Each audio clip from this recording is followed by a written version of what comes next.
is in the house. Yeah, yeah, yeah, yeah. We are kicking it with Auntie Leah. Yeah, let's get it, let's do it, let's go. Yeah, let's go, let's get it with Auntie Leah. Yeah, yeah, come on, let's do it. Nothing better than kicking it with Auntie Leah. Oh yeah, yeah, yeah, yeah, yeah. Auntie Leah is in the house. Yeah, yeah, yeah, yeah. We are kicking it with Auntie Leah. Yeah, let's get it, let's do it. Come on in. Come on in now. So Auntie Leah can do a thing. Yeah, yeah, yeah, yeah.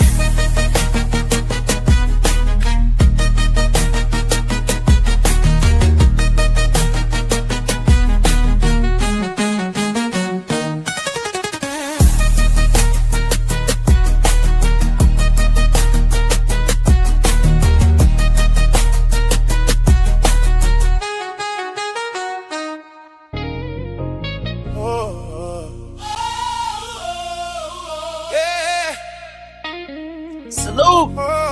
Thank you so much for returning to Kicking It with Auntie Lee and the Truth Gang. Social injustice. Right now, we're just gonna wait on some more people to come in. Salute! Salute! Hit the like button and share the live, everybody.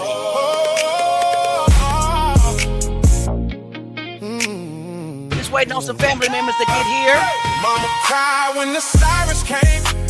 Another young soul gone, another family changed. We march for the truth, but the pain remains. Different faces, same story, just a different name. We grew up hearing freedom reign, but freedom feels different when you're fighting for everything. Working 2 jobs, still can't pay the bills, while the wealthy get richer from the top of the We're gonna get started here in a minute. We're waiting on some more people to come Turn on in. the news and what do we see? More division, more hatred, less unity.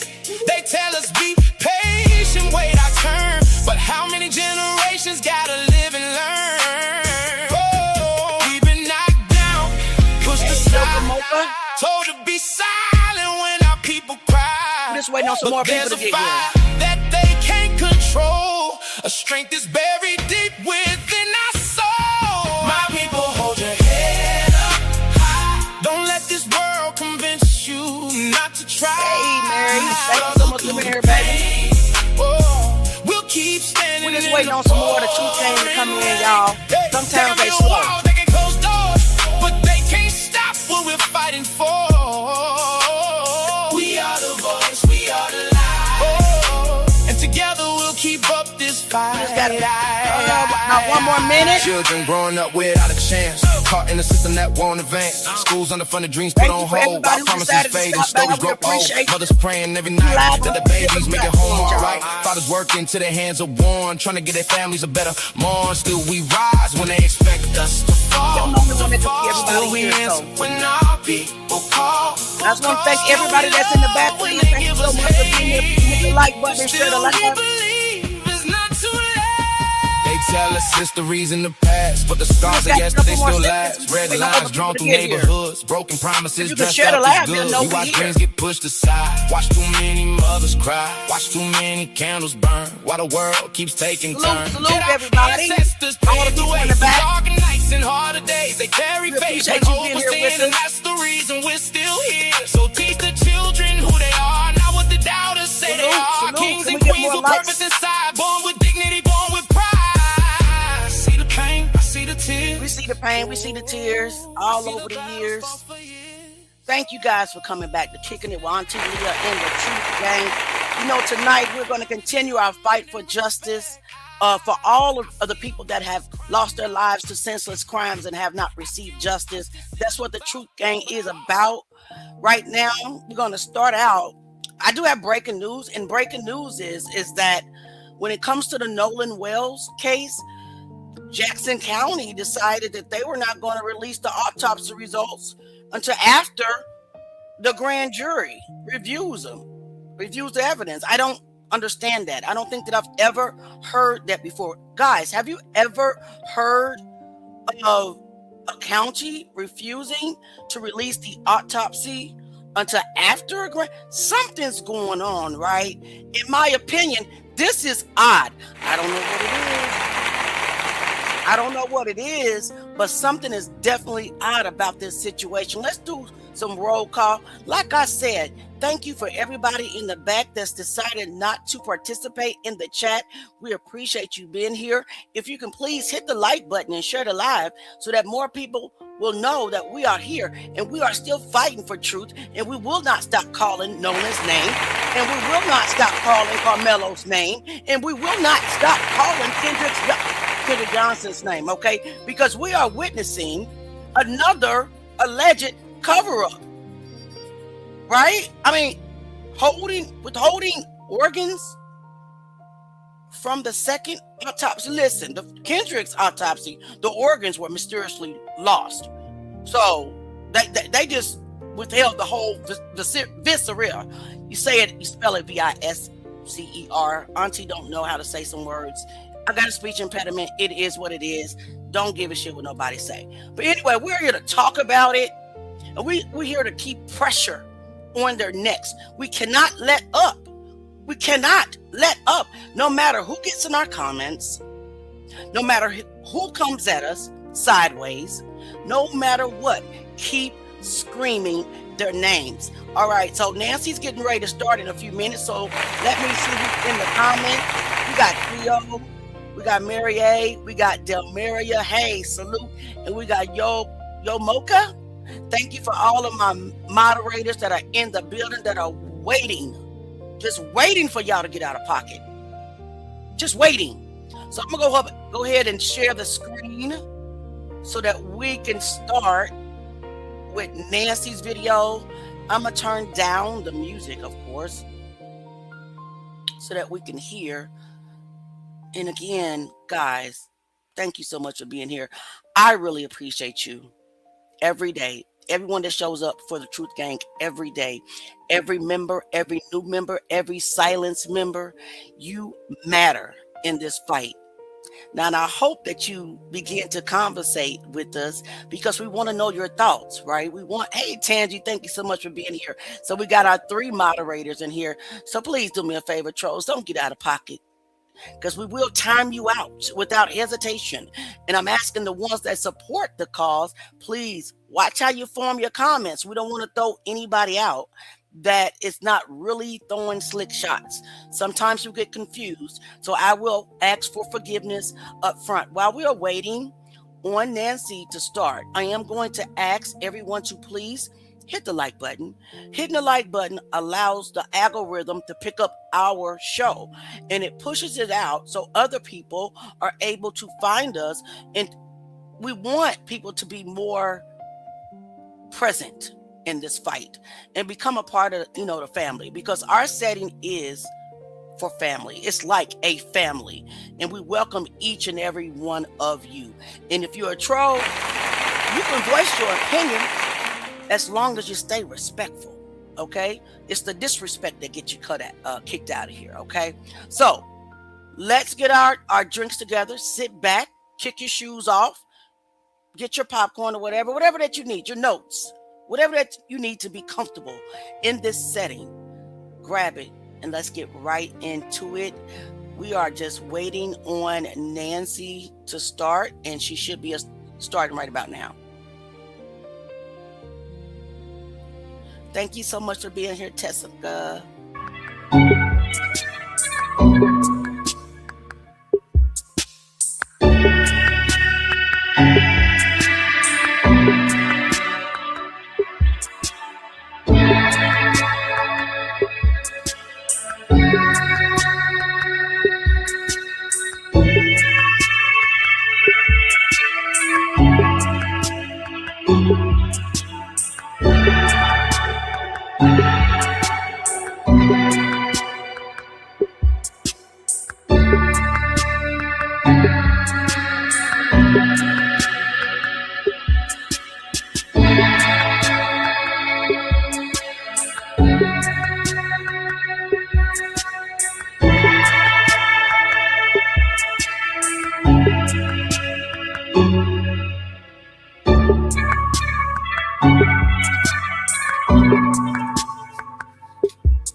Bombshell tonight, the Nolan Wells autopsy furor. This as the FBI swoops in. Good evening. I'm Nancy Grace. This is Crime Stories. I want to thank you for being with us.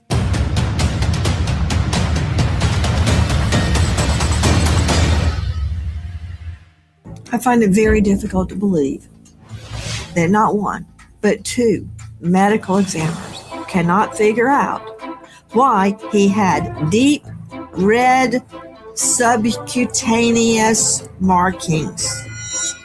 Preliminary findings. And this is significant. Focal area of red discoloration in the soft tissue of the back of the head, the occipital region. He said the etiology is unknown at this time. He said the body was received after the initial autopsy. He said the body had marked decompensation. Another limitation faced by this forensic pathologist was the absence of the anterior internal neck structures. The trachea and the laryngeal cartilage, the thyroid horn, and the hyoid bone were not received with the body.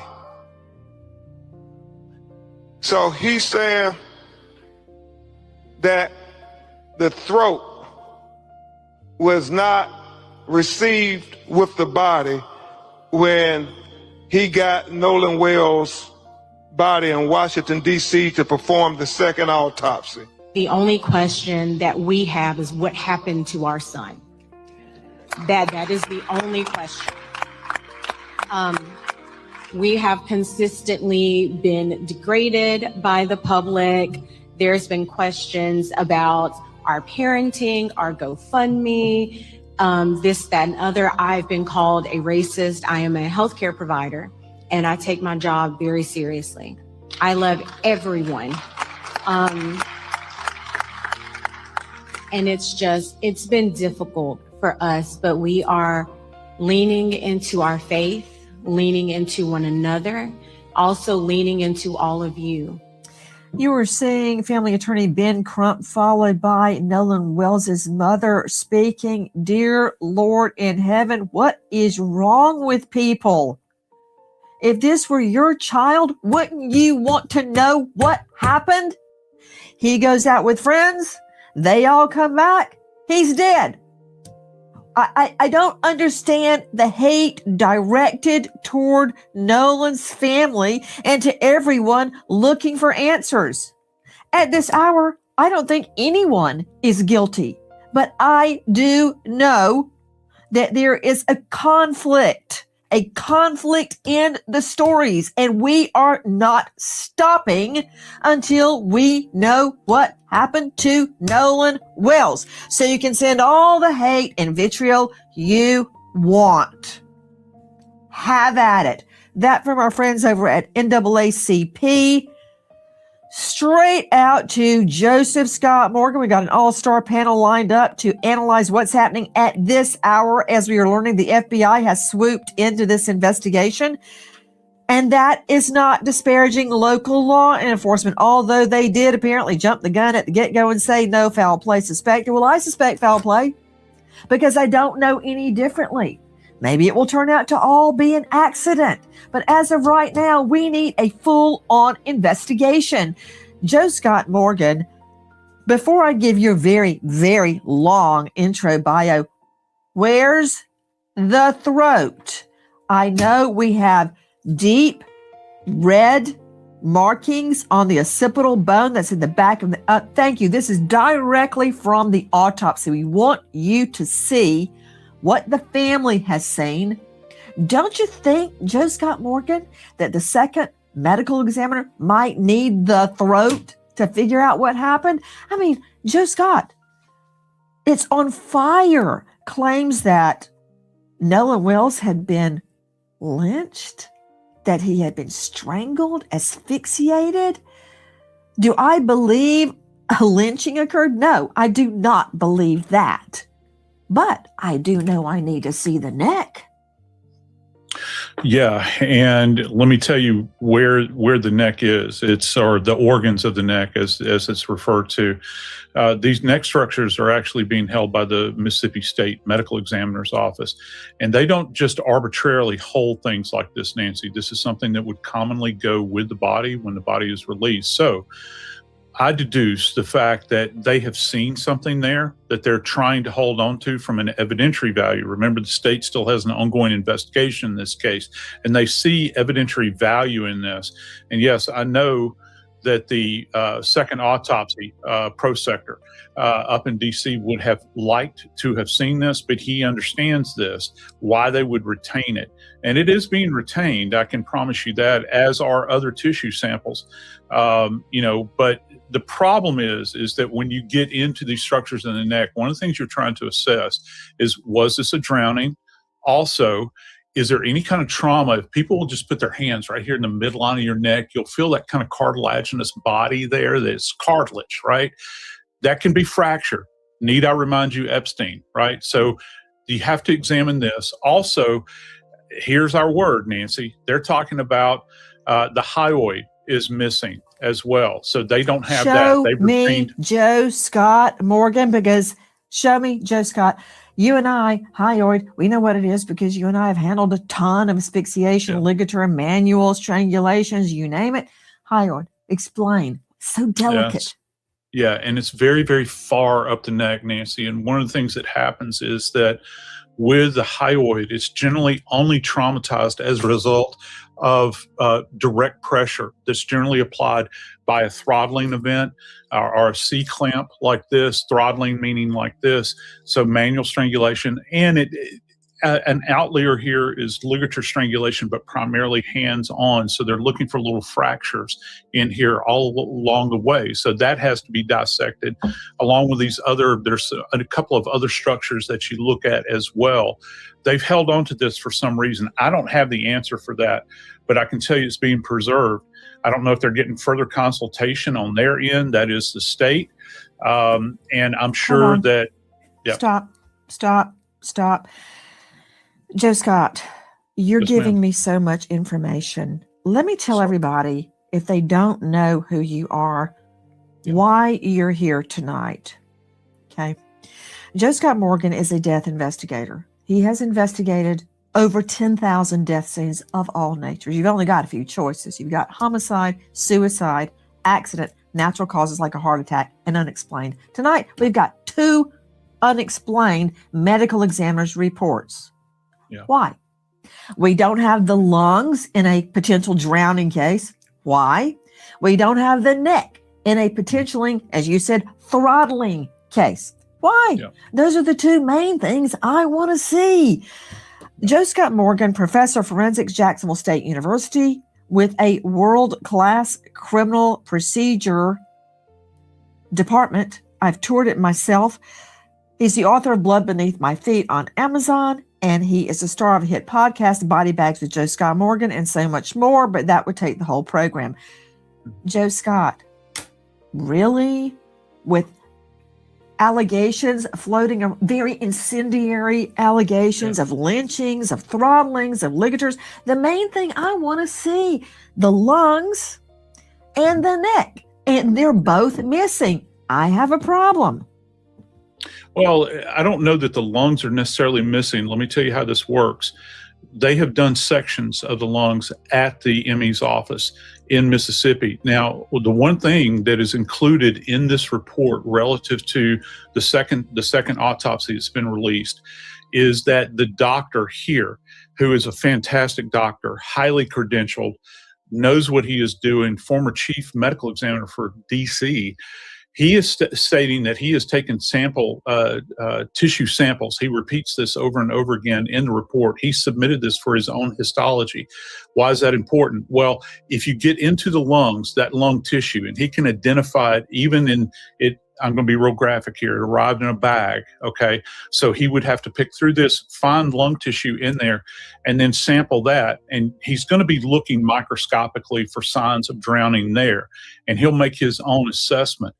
One of the things I'm concerned about, Nancy, and I hope that they did this, down in Mississippi is that when they do this initial examination, did they do diatom testing, which is you're looking for these little bits of algae that are distinct to both freshwater and saltwater.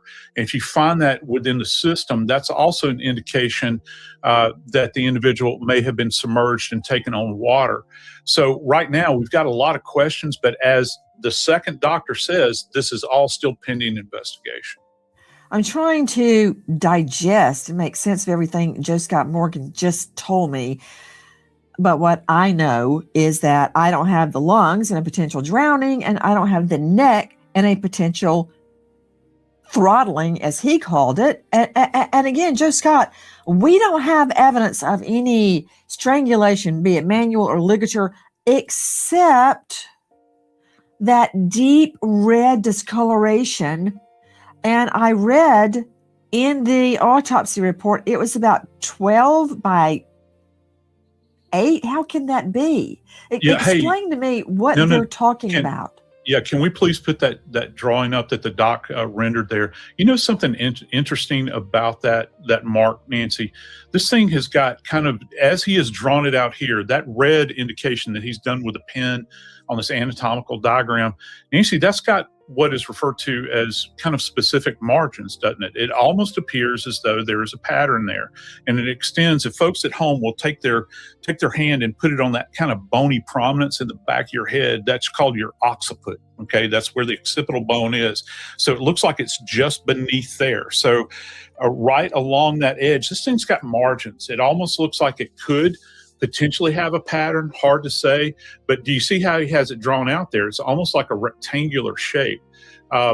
When you talk about decomposition, which he does extensively here, and he says he can't make a full assessment because of the status of the decomposition. Decomposition is what's called diffuse. That means it kind of spreads out randomly. What he has drawn there, at least from his estimation there, or his rendering that he's done there, puts margins on this thing. You got a top end, a bottom end, and then you got sides. Okay, all that said, what does it mean? Because to me, Dr. Kendall Crowns, who I respect deeply, by the way, suggested it was blood pooling. I'm not buying that because it's nowhere else. We don't see that anywhere else on the body. Hey, Caitlin Becker joining me, senior national correspondent, New York Post. She is a star of New York Postcast, like podcast, but postcast. Caitlin, thanks for being with us tonight. Caitlin, I had it out with Dr. Kendall Crowns yesterday. He has superior knowledge, so I was at a disadvantage, but I'm still sticking to my guns. I don't see how the blood in his body can pool in one location on the whole back of his body, even if he's laying on his back. Hold. Brian Trasher, Vice President, United Cajun Navy. Brian, isn't it true that when Nolan was found, he was face down, repeat, face down on the beach, just at the water's edge? And that's, let's see the aerial video when I'm talking to Brian so everybody can see what he's talking about. Go ahead, Brian.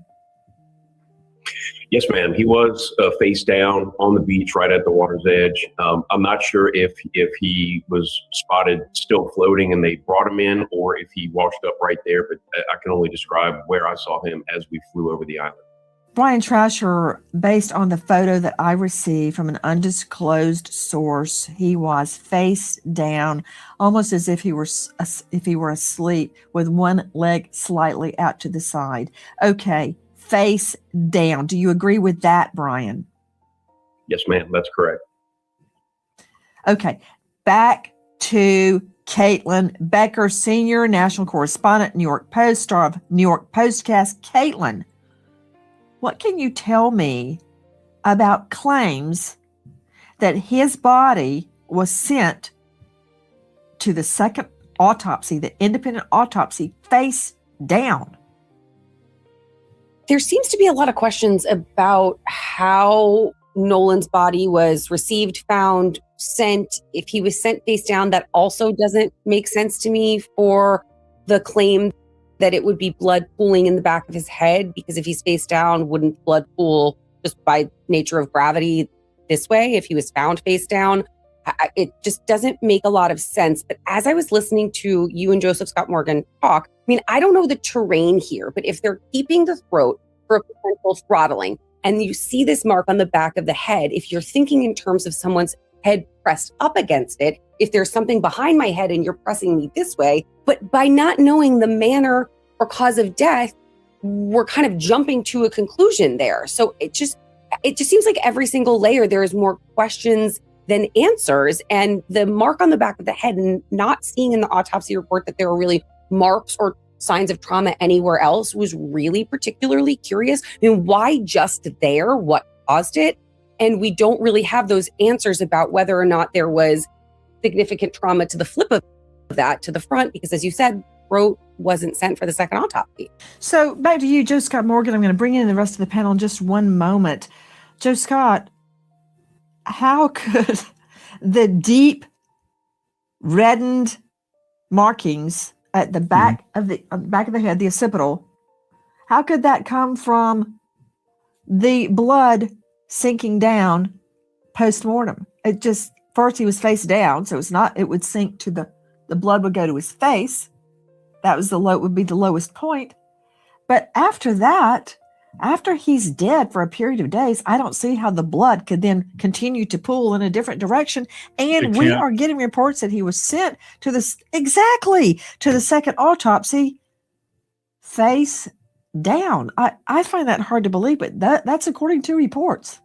Yeah. And so understand this, with decomposition, okay, it's like I said, it's going to be diffuse.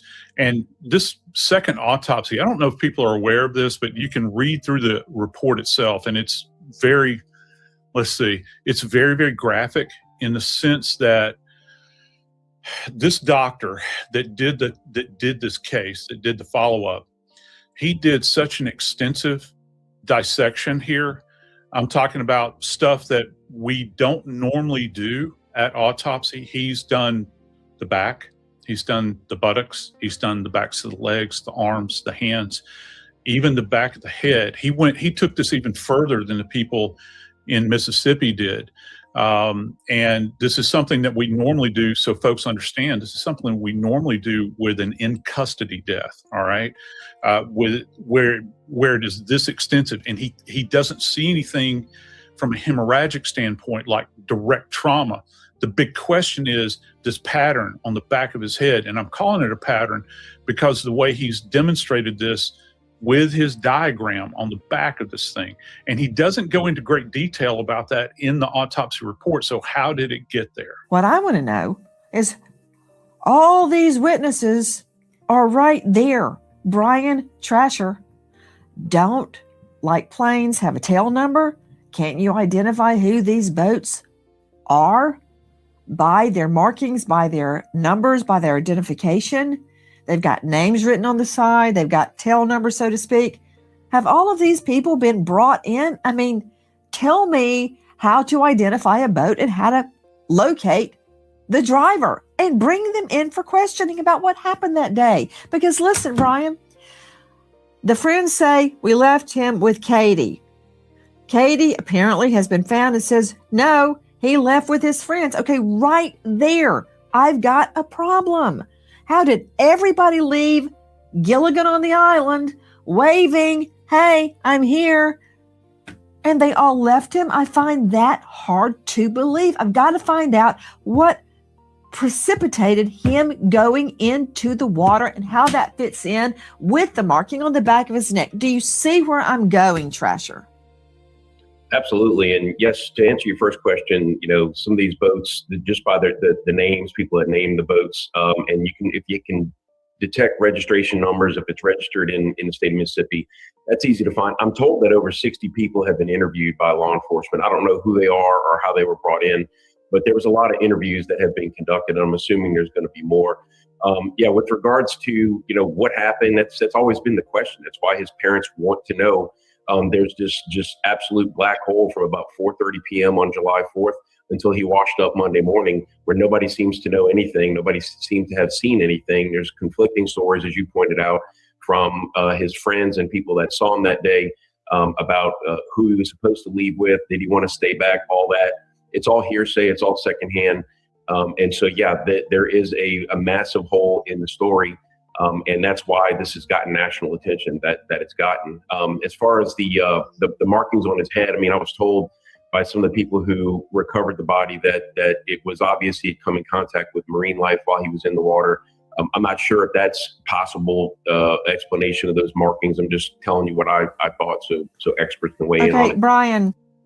Brian, hold on.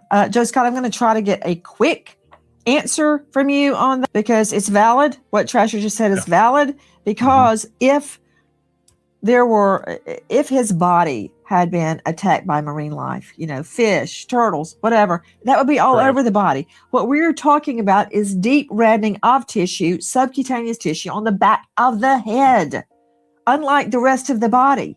So that is not the same as the decomp on the rest of the body. Why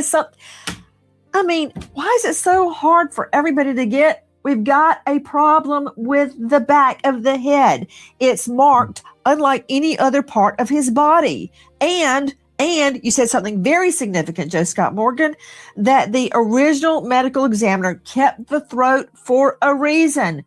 Did she keep the hand, the fingers, the toes? No, because they weren't probative. They didn't prove anything. The neck proved something. What did the neck prove? That's where I'm going. Help me. Yeah, well, either to include or exclude any kind of trauma that could have impeded his ability to breathe. There's another part to this, Nancy, that I forgot to mention relative to the neck. We have what are called strap muscles that kind of lay over the center part of the neck. What do we look for there? Well, that's also where we see hemorrhage relative to any kind of pressure that's applied there. You'll see those. The doctor doesn't mention anything about strap muscles because I think that those were probably retained as well. Now, back to the sea life. I'm from Louisiana. I can tell you what type of sea life would have affected his body. And if the body was right there on the shore, it would be crabs. And the reason I know that is because this is where they kind of feed, if you will. All right. So you don't hear any mention by the second medical examiner talking about any kind of degrading of the body as a result of contact with marine life that's feasting in a post-mortem state. Hi guys, Nancy Grace here. If you are a homeowner, you've probably thought, should I call American Financing to refinance and pay off this debt? But you don't because of your low mortgage rate. That low rate, it's not saving you if you're drowning in credit card interest. People are calling American Financing, and American Financing is saving customers an average of $800. That's not in all, that's a month, by using their equity to pay off the credit card debt. Using their home equity to pay off credit card debt. No upfront fees. It costs you nothing to find out what you could be saving. And if you start today, you may be able to delay 2 mortgage payments. American Financing, 866-888-0344. Repeat, 866-888-0344.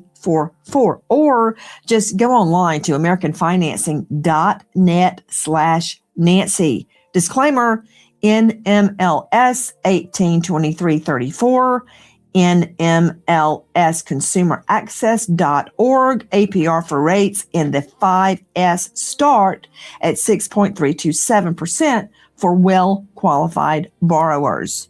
Call 866-888-0344 for details about credit costs and terms.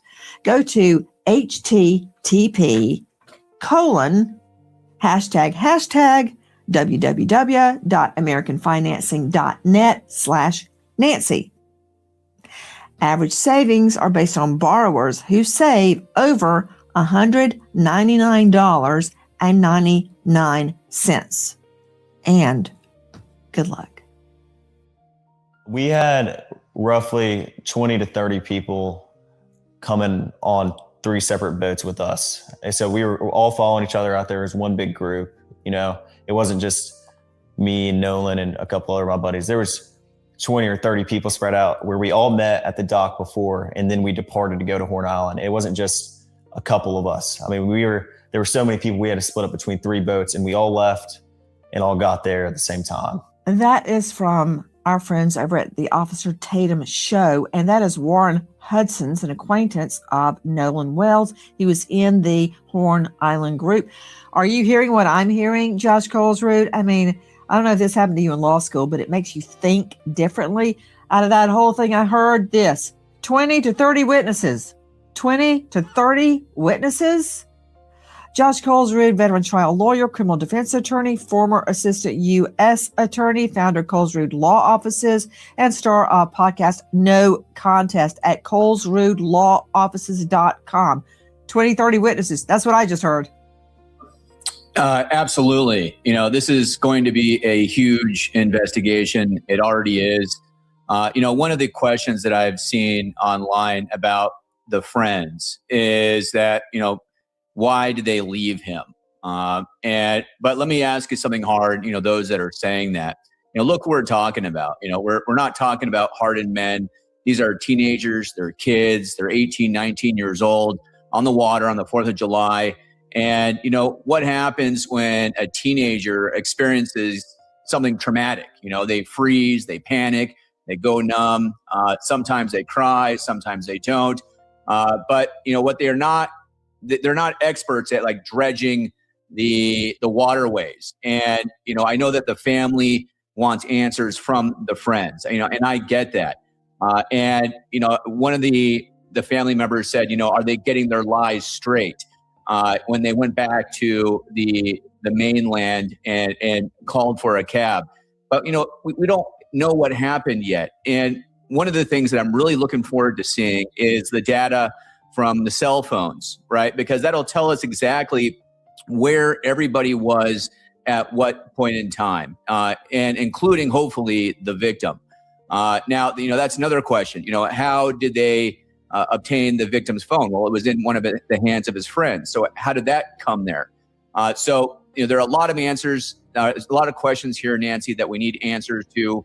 And right now, we don't know if it was an accident. We don't know if it was a death. We just don't know. Caitlin Becker, who called who that night? Did mom call the friends? Did the friends call the mom? How did mom end up looking for Nolan? It seems like mom was on the case pretty immediately when Nolan she had him on Life 360. So I think that became the biggest kind of issue of, where's my son? Where's his phone? And the only thing she could go off of is, where's his phone, which she could locate through kind of Life 360 where it was pinged. So it seemed like she was on the hunt for the phone there. And from all of the accounts that we've been reporting on, the phones were left on the boat because they didn't take them to the shore. However, you can see all of those people were back and forth on the boat. So clearly they were using them, but the phone was on the boat that went back without Nolan first. So it seems that the friends took the phone with them to their house, and then what happened with it between then and when his mom got it seemed to be the question of where it was and who was touching it, who was using it, what was done on it. But it seems like the location on the Life 360 is how mom tracked down the phone when she realized that her son wasn't where he needed to be. So that night, Nolan doesn't come home. Mom, Christine, starts looking for him. She is a family nurse practitioner. She starts looking for him. She looks on Life 360 and follows it. Mm-hmm. You can get that on Life 360. Show me the route to the phone. And she did that to the friend's house that had all been out to Horn Island. And she's like, and she goes, where's Nolan? His phone's here, but he's not here. And they go, yeah, it's out there in the truck. So they wait 15 minutes to go get the phone and come back with it. Everybody's just sitting there in the dark watching TV. Nobody said, hey, where's Nolan? Nobody said that until she came over looking for the phone. Which could kind of point to, if I'm hearing it, it could kind of point to two things. There's a huge faction online saying, what are they doing? What are they covering up? What are they hiding? But then on the flip of that, just to play devil's advocate, if you don't think there's anything wrong with your friend, if you assumed your pal was in another boat with another group of friends, why would you even think to be concerned about that until his mom comes knocking at the door and says, "Where's my son?"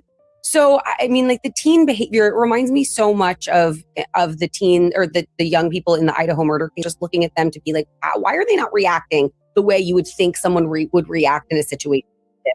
And while the circumstances are so wildly different, I think we have to remember that we're talking about, teenagers here, and teenagers who were leaving in a large group, who admittedly were drinking, who were partying in 3 separate boats. So I think it might have been easy to lose track of one another. That doesn't explain anything, though. That doesn't explain why no one, not a one person out of that 20 to 30 said to themselves, "Where the heck is Nolan?" I mean, if you and I were out with 20 to 30 of our friends, someone at some point probably would have scratched their head and said, "Where's Nancy? Have you heard from Nancy all day?" If it had gone to that point of the night.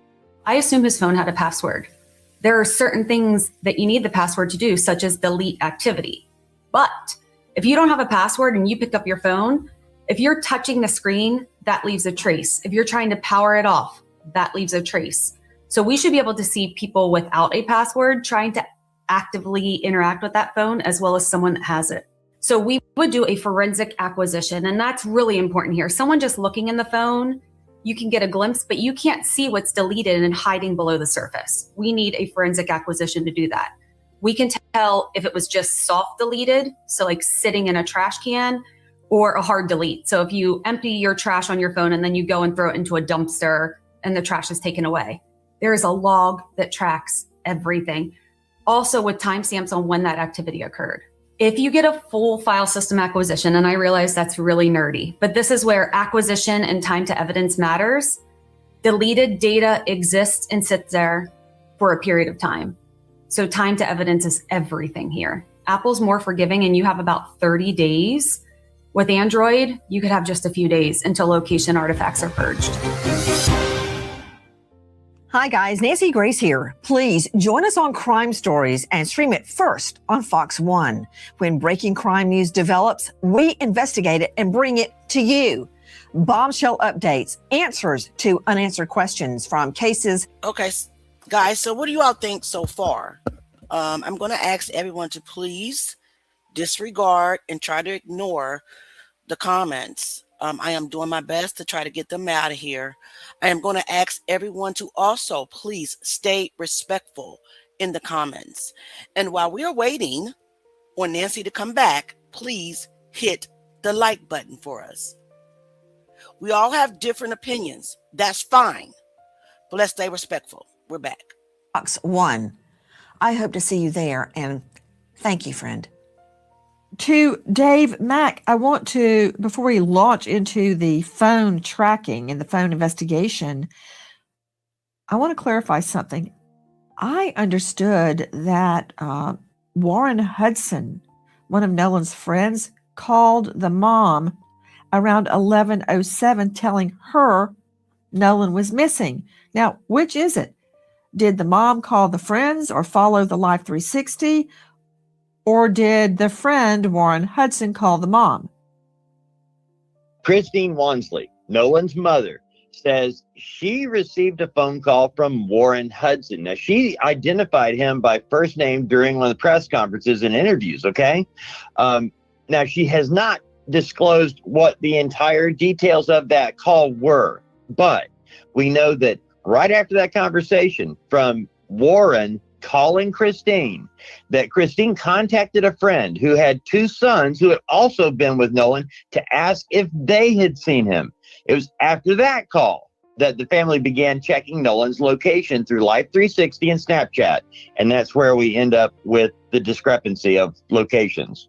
We also learned tonight the FBI has been called in. Anything that you can give us? Not at this time. Okay, can I confirm that y'all are working with the FBI with the case? Yes. Okay, any other agencies that you're working with at this time? All right, and is this case still under investigation? It is actively under investigation.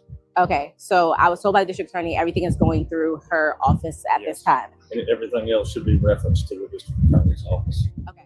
You know, Caitlin Becker joining me, senior national correspondent at New York Post. I just learned 2 very important things. Number 1, the FBI is involved. Why? And number two, at the outset, I understand that local law enforcement first said that no foul play is suspected. It was a simple drowning, if there is such a thing.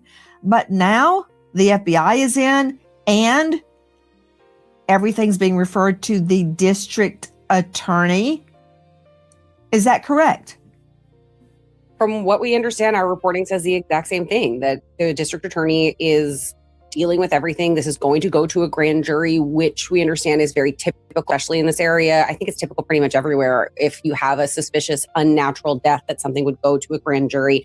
The local police do seem like they may have jumped the gun in calling this a simple drowning with however exactly that they worded it, just a drowning with no foul play suspected. That doesn't say there was no foul play at all, or there couldn't be, or they're not investigating. But to just write this off as no foul play suspected off the bat, I think got everyone's kind of hackles up. And I think that's a particularly something that the family didn't want to hear. You have a strong swimmer, young guy, athletic person who went out, didn't come home, and no one had saw him struggling. You didn't see him go in the water and struggle. That's a simple drowning.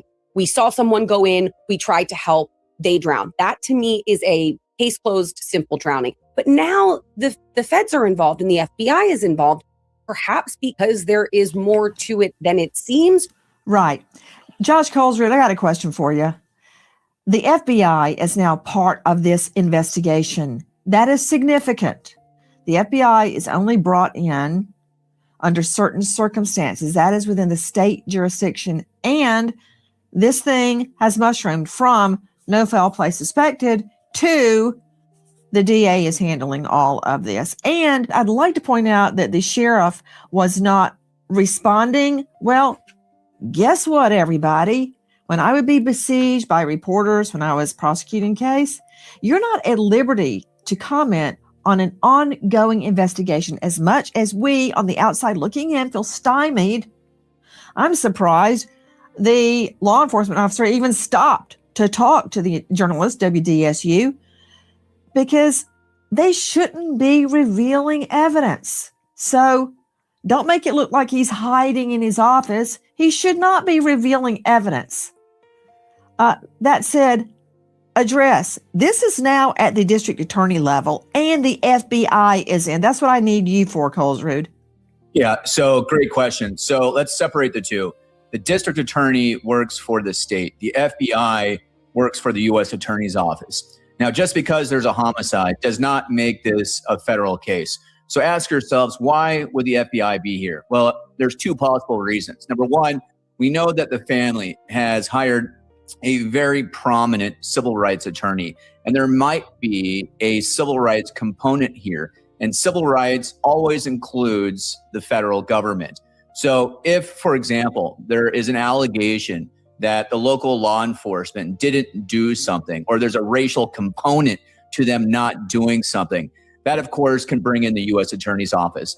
The second reason the FBI could be brought in is that the small town just needs help with its resources, right? They don't have the manpower for this type of investigation. And we've already seen that they've had a couple of missteps with the media, like you just said, where they want to be closed-lipped with the investigation without giving some type of... It's not just missteps with the media. They said this was a natural causes accident, no foul play. That's more than a misstep. Yeah, that's a COD, cause of death, manner of death. Okay. The FBI has been brought in to work with law enforcement. And you know what, Dr. Bethany Marshall, joining me, renowned psychoanalyst out of LA. She's an author. She's on Bravo. She's on Peacock, star of a new hit podcast, On the Couch with Dr. Bethany Marshall. You know, I don't like the way Colesrud just said that. They're from a small town. They need help. Well, you know what? Not every jurisdiction is New York, LA, Houston, Atlanta. They don't have this type of investigation all the time. So I commend them for bringing in the FBI. Okay. That said, Dr. Bethany, I want to find out if every single person has been brought in and questioned separately. I want to hear your take on what you're seeing. Hey, Nancy, in terms of Cole's route, he gets paid a lot of money to muddy the waters, so at least he's doing his job. There's very important behavioral evidence that is not being discussed. I don't hear it online in any news reports. And that is there empathy for the victim? In a forensic interview, that's one of the number one things we look for is like, oh my God, where did he go? Somehow we lost sight of him. In the online chatter, there's a lot of digital evidence here. Are the kids communicating back and forth saying, I don't know, did we lose him? What happened? He was my best friend. I can't sleep. You know, that is what we want to look for in terms of innocence.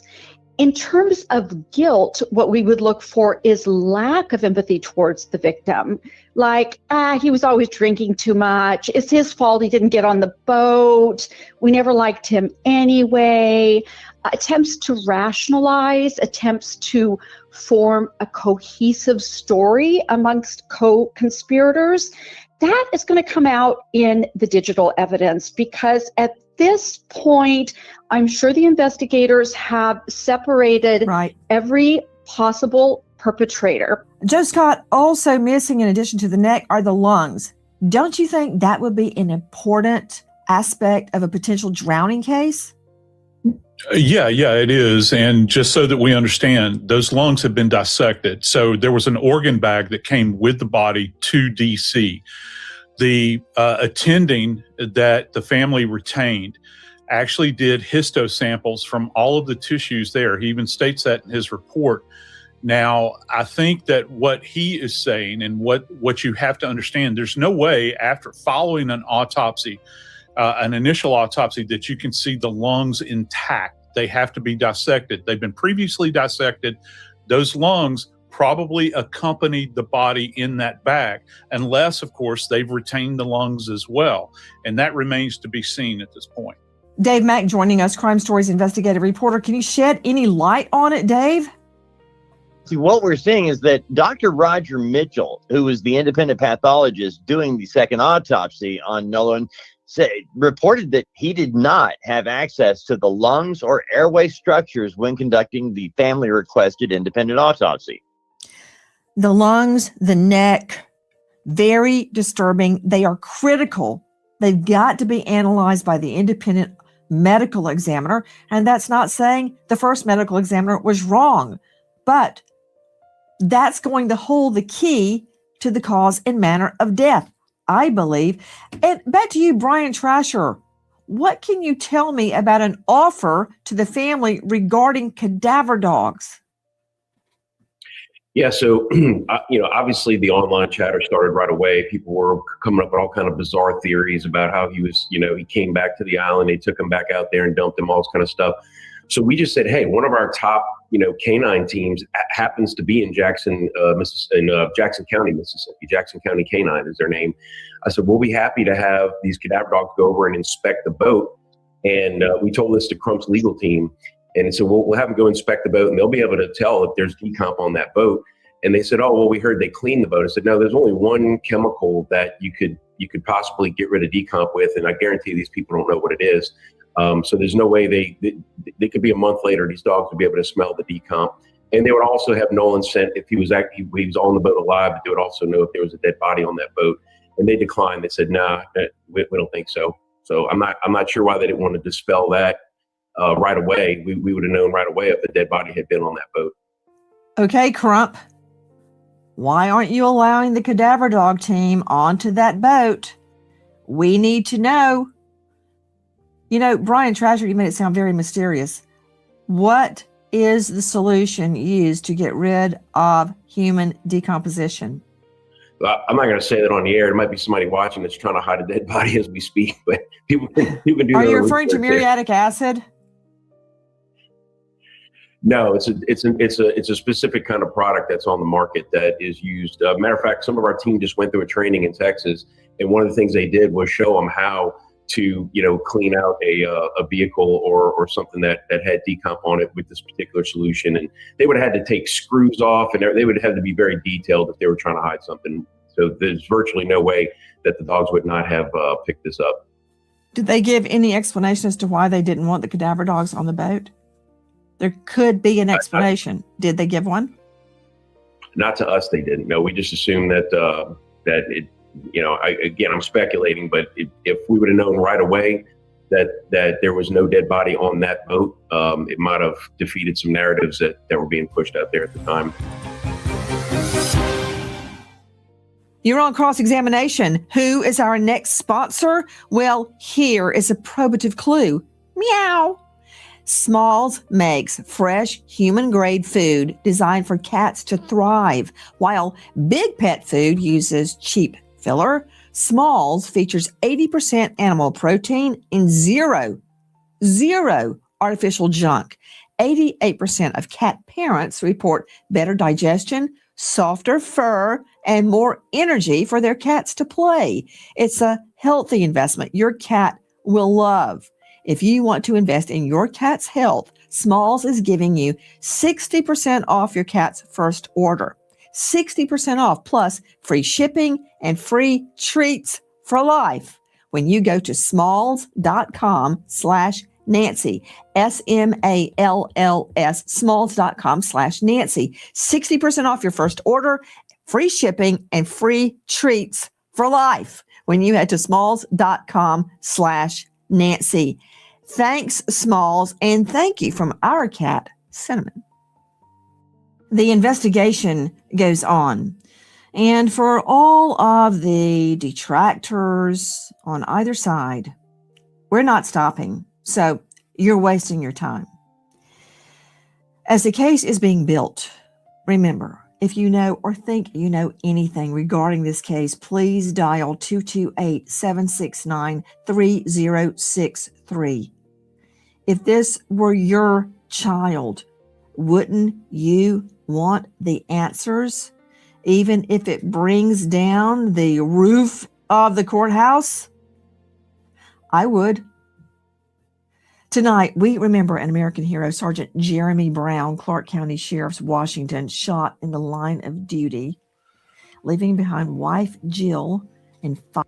Okay, guys. So, what do you think so far? What do you guys think so far about what we have learned? About what do you think that's going on? About why do you think that the first medical examiner, Stacy Turner, withheld the throat from the second medical examiner? Yes, it is true that during an autopsy, the organs are removed, but the organs are removed, they are examined, and then they are returned to the body. Now, I'm on the fence about that because, first of all, you can't do an autopsy without the organs. We learned that in the Kendrick Johnson case, right? Even though Dr. Anderson did find a fatal wound in Kendrick's neck, he was basically gutted, right? And then his organs were destroyed. And it was a big old scheme, cover-up, if you will.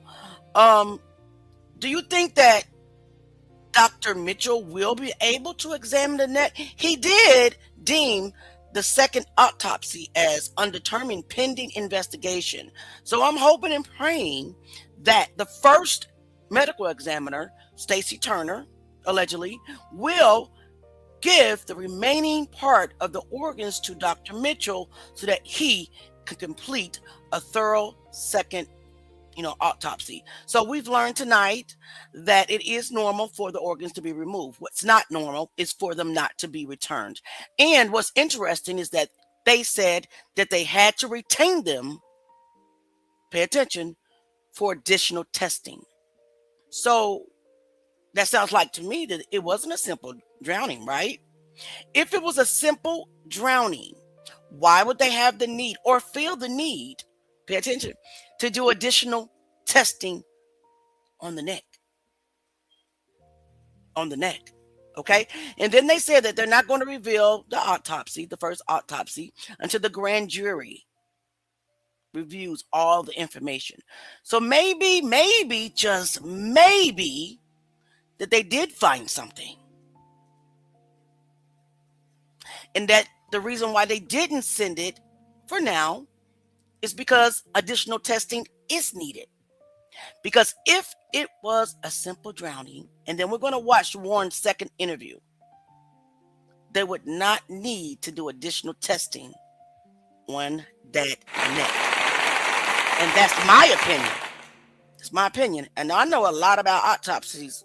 Right now I do, especially after reviewing the Kendra Johnson file. So let's get into the interview, the second interview with Warren.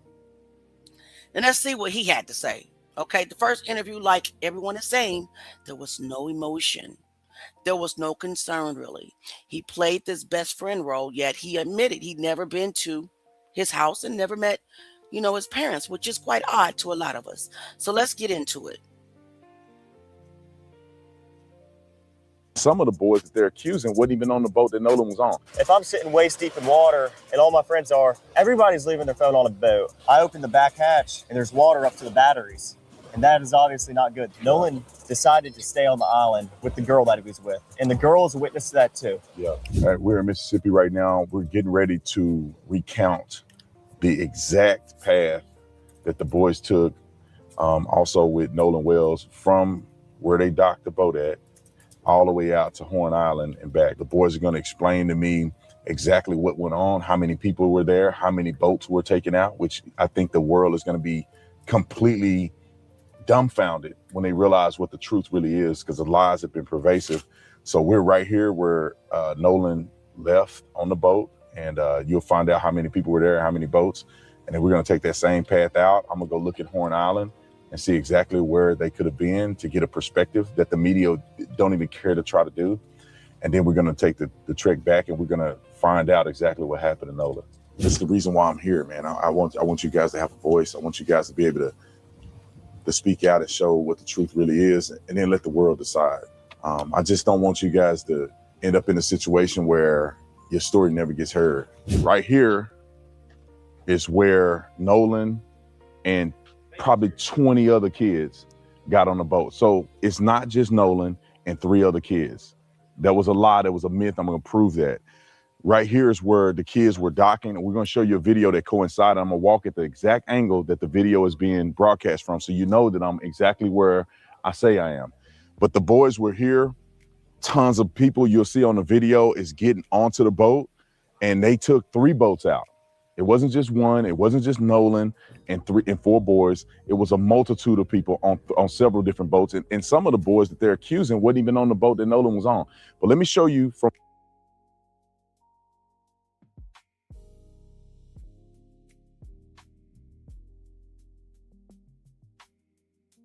the vantage point where I have the video to prove that I'm here where I say I am.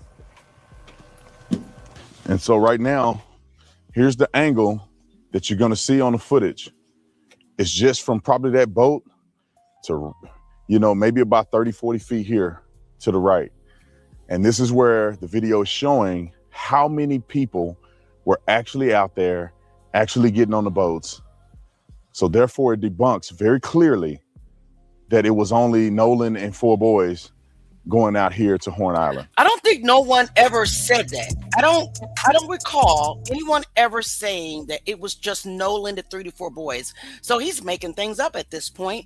And I also don't see 20. I don't see 20 kids. So let's keep going.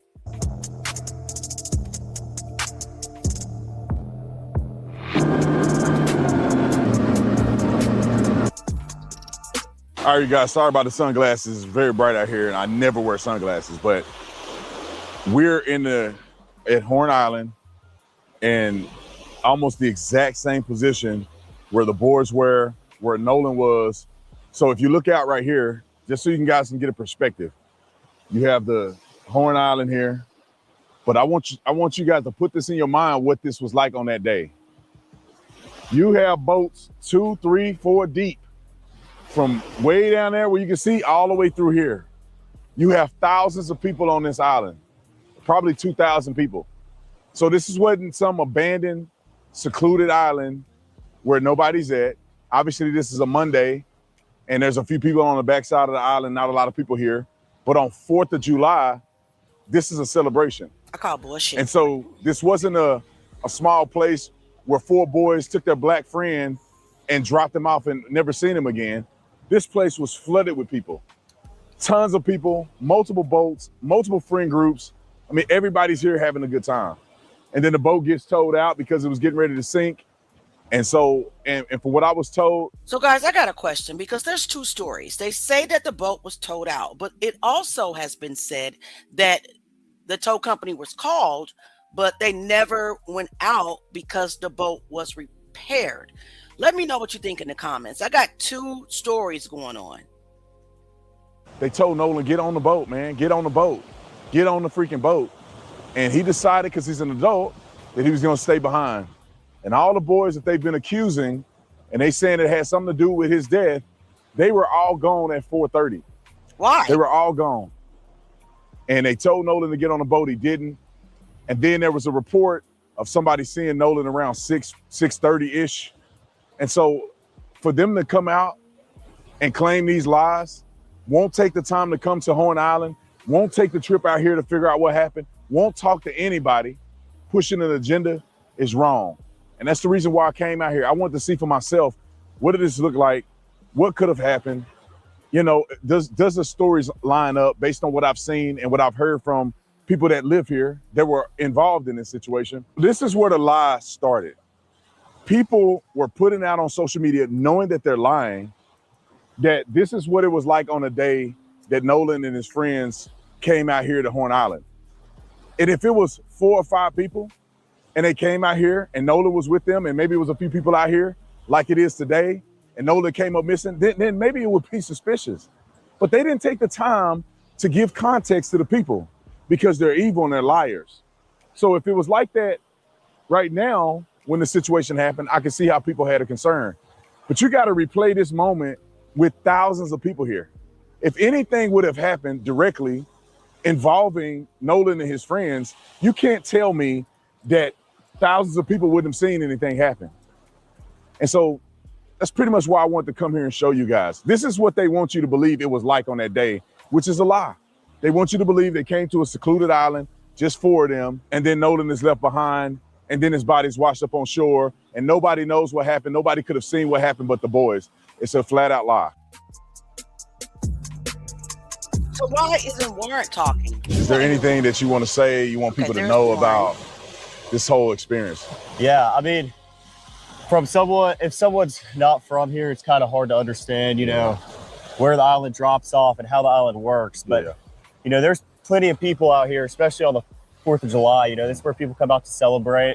And I mean, if you fill the water, you can see right here, Brandon, where it drops off. I mean, you can see literally where it drops off.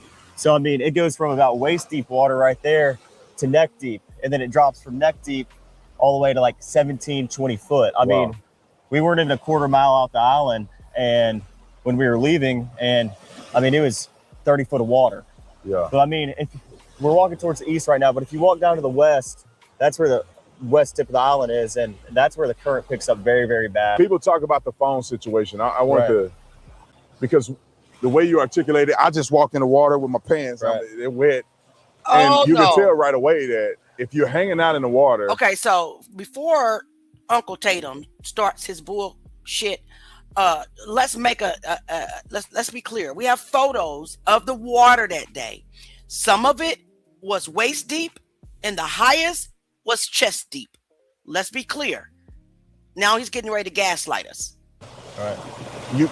It doesn't appear, in my opinion, that you would have your phone on you. Is that typical for people to have their phones, or? No, I mean, people come out here, especially on the 4th and, you know, Memorial Day, like, you know, days like that, they come out here to celebrate and people get on the water to be off their phones, first off. Second off, if I'm sitting waist deep in water and all my friends are, everybody's leaving their phone on a boat, in a lake, you know. Wait. Did you just hear what Warren said? Warren said waist deep. Did you guys hear that? He just said, if I am sitting in waist deep water. So that just debunked the I gotta swim to the island right there. Now I've seen some chest deep, but Warren just said waist deep. let's go ahead and rewind that, y'all, so that you can hear Warren say it. Here, in my opinion, that you would have your phone on you. Is that typical for people to have their phones, or? No, I mean, people come out here, especially on the 4th and, Memorial Day, days like that, they come out here to celebrate, and people get on the water to be off their phones, first off. Second off, if I'm sitting waist deep in water and all my friends are, everybody's leaving their phone on a boat, in a lake, if you're sitting on a pond, if no one's getting out of the water with their phone in their hand, unless, it's to take a quick picture. But most of the pictures taken on the 4th of July were on the boat. Yeah. I mean, and, salt water, if you drop your phone in salt water, most of the time you're not going to get it back. Yeah. I mean, especially the water's murky right now because there's been a lot of rain. You can't see, the visibility isn't good. The water isn't clear like it was last year around this time. And, no one has their phone though, usually. I mean, unless you're crazy, I'm not walking around with my phone in my hand. They've been walking around Horn Island, How many people left the phone on the boat? Was it just his phone when y'all left, or right? Other people have phones on the boat? Absolutely not. Like there was at least, I rode out here on a different boat, like I told you, and I grabbed my phone when I left the Palm Beach to get on the boat with Triton. To get on the boat with Wyatt because we were having, boat issues. And when I got on the boat, there was phones everywhere on the console. Everywhere. There was everybody's phone that was sitting around the boat was on the console. Like we had phones that we didn't even know whose they were, and people just leave their phone, especially when people are drinking and, they're not in the right state of mind. A lot of people are like, oh, I'll just leave my phone and I'll get it later, and that's the way it is around here. You don't take your phone and walk around the island. There's plenty of phones on the boat and, spread out between the 3 boats that we had. And we had 20 plus people spread between our 3 boats. So of course, everybody's phone was on the boat. I never saw someone in the water that day sitting with their phone in their hand, scrolling on anything or even taking pictures in the water. Yeah, someone might hop out the boat. A lot of girls like to take pictures, in the water. And so do guys, but, girls want to take pictures in the water. Half a second, you might hop out the boat and be like, oh, I'm snapping this picture of myself or of someone else. But as soon as I get back in the boat, I'm putting my phone up and I'm getting back in the water and I'm hanging out with my friends. Yeah, that's just common sense, man. And describe to me what the day was like. I saw a video online. How hectic was it out here? Right now it's barren. There's not a lot of people out here. Right. But clearly that's not what it was on the 4th of July. So, how dense was it with people here? Well, you look at all the videos, that are spread out online, and a lot of them, you can't believe what you see all the time online. You know that better than anybody. But, there was boats lined up all the way down the island, and there was rows. There was a first row, there's a second row. We were in the 3rd row where it drops off, and then there was even boats in front of us. And this went all the way down towards the east end of the island. And then there was people on the east tip, and we're on the north side now, but there was people on the south side too, lined up all the way down. And if you talk to anybody on the coast about this, they know that. Yeah. 4th of July, this is the hot spot. This is where people want to be. This is where people want to come out, hang out with their family and friends. And people say that you guys just left Nolan behind. I've seen reports of people saying that you just left him. I see reports of people saying that you asked him to get on the boat. You told him to get on the boat. He didn't. What's the truth in that? Well, Wyatt was having boat issues and the bilge wouldn't pump. So the bilge is basically a pump that releases water from your boat when water comes in. So I opened the back hatch and there's water up to the batteries. And that is obviously not good. There's water almost coming over the transom, which is where your motors sit and which is by the stern, like in the back part of the boat. So obviously we were in emergency. The boat, we're trying to save the boat. It's not like we didn't ask Nolan or we just left Nolan. Nolan decided to stay on the island with the girl that he was with. And the girl is a witness to that too. Yeah. I'm glad you. What's interesting is he calls Katie the girl. The girl. And the girl is why can't you call her name? All of this is bullshit. Cleared that up because I think it's important for people to have the context of what it was on that day, what happened, what didn't happen. And the beauty the beauty of all of this is that you guys have evidence, right, to prove that, of course, you asked Nolan to come on and different things like that. So, where's the but, evidence? anyway, man, I Wait a appreciate minute, you. hold on. Yes, sir. You know, Always. give me a. Did he say that they have evidence? Have you guys ever heard that there's evidence that they asked Nolan to get on the boat? Did I hear that right? Where's that evidence? And why have we not heard about it? Let me rewind it real quick. Of like what it was on that day, what happened, what didn't happen. And the beauty of all of this is that you guys have evidence, right, to prove that, of course, you asked Nolan to come on and different things like that. So, Okay, so what do you guys think that evidence is? Have you guys ever heard of there's evidence that those boys asked Nolan to get on the boat? This is my very first time hearing this. Have you guys ever heard of that? Let's keep watching, but that is what is the evidence, Warren? And what is the evidence, Uncle Tatum?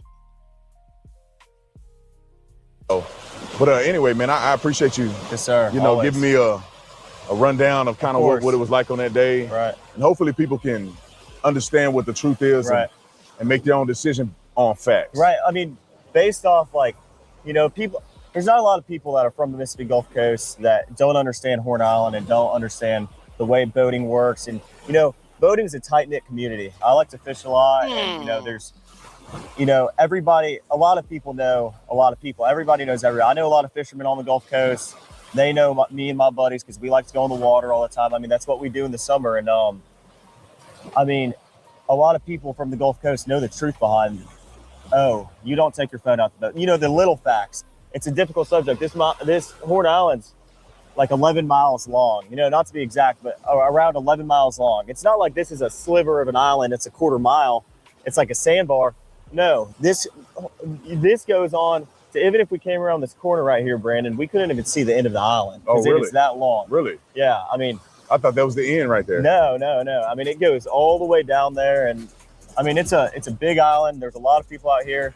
And that's the truth. That's the way it was. Okay, so what do you all think so far? He just said that they have evidence that they asked Nolan to get on the boat. We've never heard of said evidence, but could that evidence be the deleted videos from Nolan's phone? Could that evidence be the deleted texts, allegedly, that was on Nolan's phone? This sounds very diabolical to me and very cynical. What do you guys think? What do you guys think that it is? Because this is the first time I've ever heard of it, Warren. Loose lips sink ships. What is the evidence? It has to be video footage or messaging, or maybe those snaps that Nolan Wells' mother said that are missing from his phone. I want to know what the chat thinks. So let's read some comments here. Let's read some comments. The one Italian states, he probably has been coached by his parenter, by that judge parent. Is that his mom? I would tell my children what to say and what not to say in this situation, honestly, considering all the death threats. Okay. Eb says they currently making an AI of OT. I'm not sure what that means. Are you saying, Edwin Kelly, that you have heard that evidence exists that they asked Nolan to get on the boat? The public has not. We have not heard of that. On Blast Network says no. Nothing says fake news. You know what? Everything that he said is fake, in my opinion. All right. Patrick, if you don't care, don't know why you here. Get the hell up out of here. That's what you can do, Patrick. Okay. So why didn't Nolan leave with the girl? What's her name? Her name is Katie. Because I believe Katie's account. Katie said they spoke briefly, right? And then he went back with his friends to get on the boat. That is what Katie says. And that is the big discrepancy in the testimonies. The friends are saying that Nolan told them that he wanted to stay with Katie, but Katie is saying, well, no. Only spoke to him for a few minutes, and then he said he was going to get back on the boat. with his friends. So what's the truth? Because somebody's not telling it, obviously. And I think that there is another video that he released for for Warren. Hold on a second. Let me double check. And then there's this video. Yeah, here it is, part 3. Let's go ahead and watch part 3 of Warren lying to the world. And who chose Warren? Okay, so no, that's part 1. I could have swore that's part 1. Part 3, right here. All right, so I want to be clear with this one thing, because I know you mentioned before. Is there any chance or any knowledge? Found part 3, so let's go ahead and look at that. Diabolical, guys. Diabolical. Part 3 of Warren continues to lie. Did you have that anybody deleted stuff from his phone? I mean, Nolan was like a brother to me. Nolan lit up every room he walked in. 4th of July, everybody was out there. Nolan rode out on the Triton, and then we had a Palm Beach, 18 Palm Beach. There was 4 guys on that. The rest of the group, which was ranged from maybe 10 to 15 or 16 people on my buddy's tide line. Yeah, so y'all pretty much having a good time. And then you guys get ready to leave prematurely. Right. And like, what? Explain that, because you guys got there around 10. Yeah. It's now 4:30. Right. People are still out there partying, and Correct. they're having a good time. But something happened to where it necessitated you guys to get the boat up and running. Can you explain that? Yeah. So I had a girl come up to me and say, "Hey, your brother just got in a fight." And obviously I have a younger brother, and that's who she was talking about. And I was freaked out. So I walked over to the beach, and I didn't walk over. I ran over. I made a beeline. I didn't talk to anybody. Put my drink down and walked over there.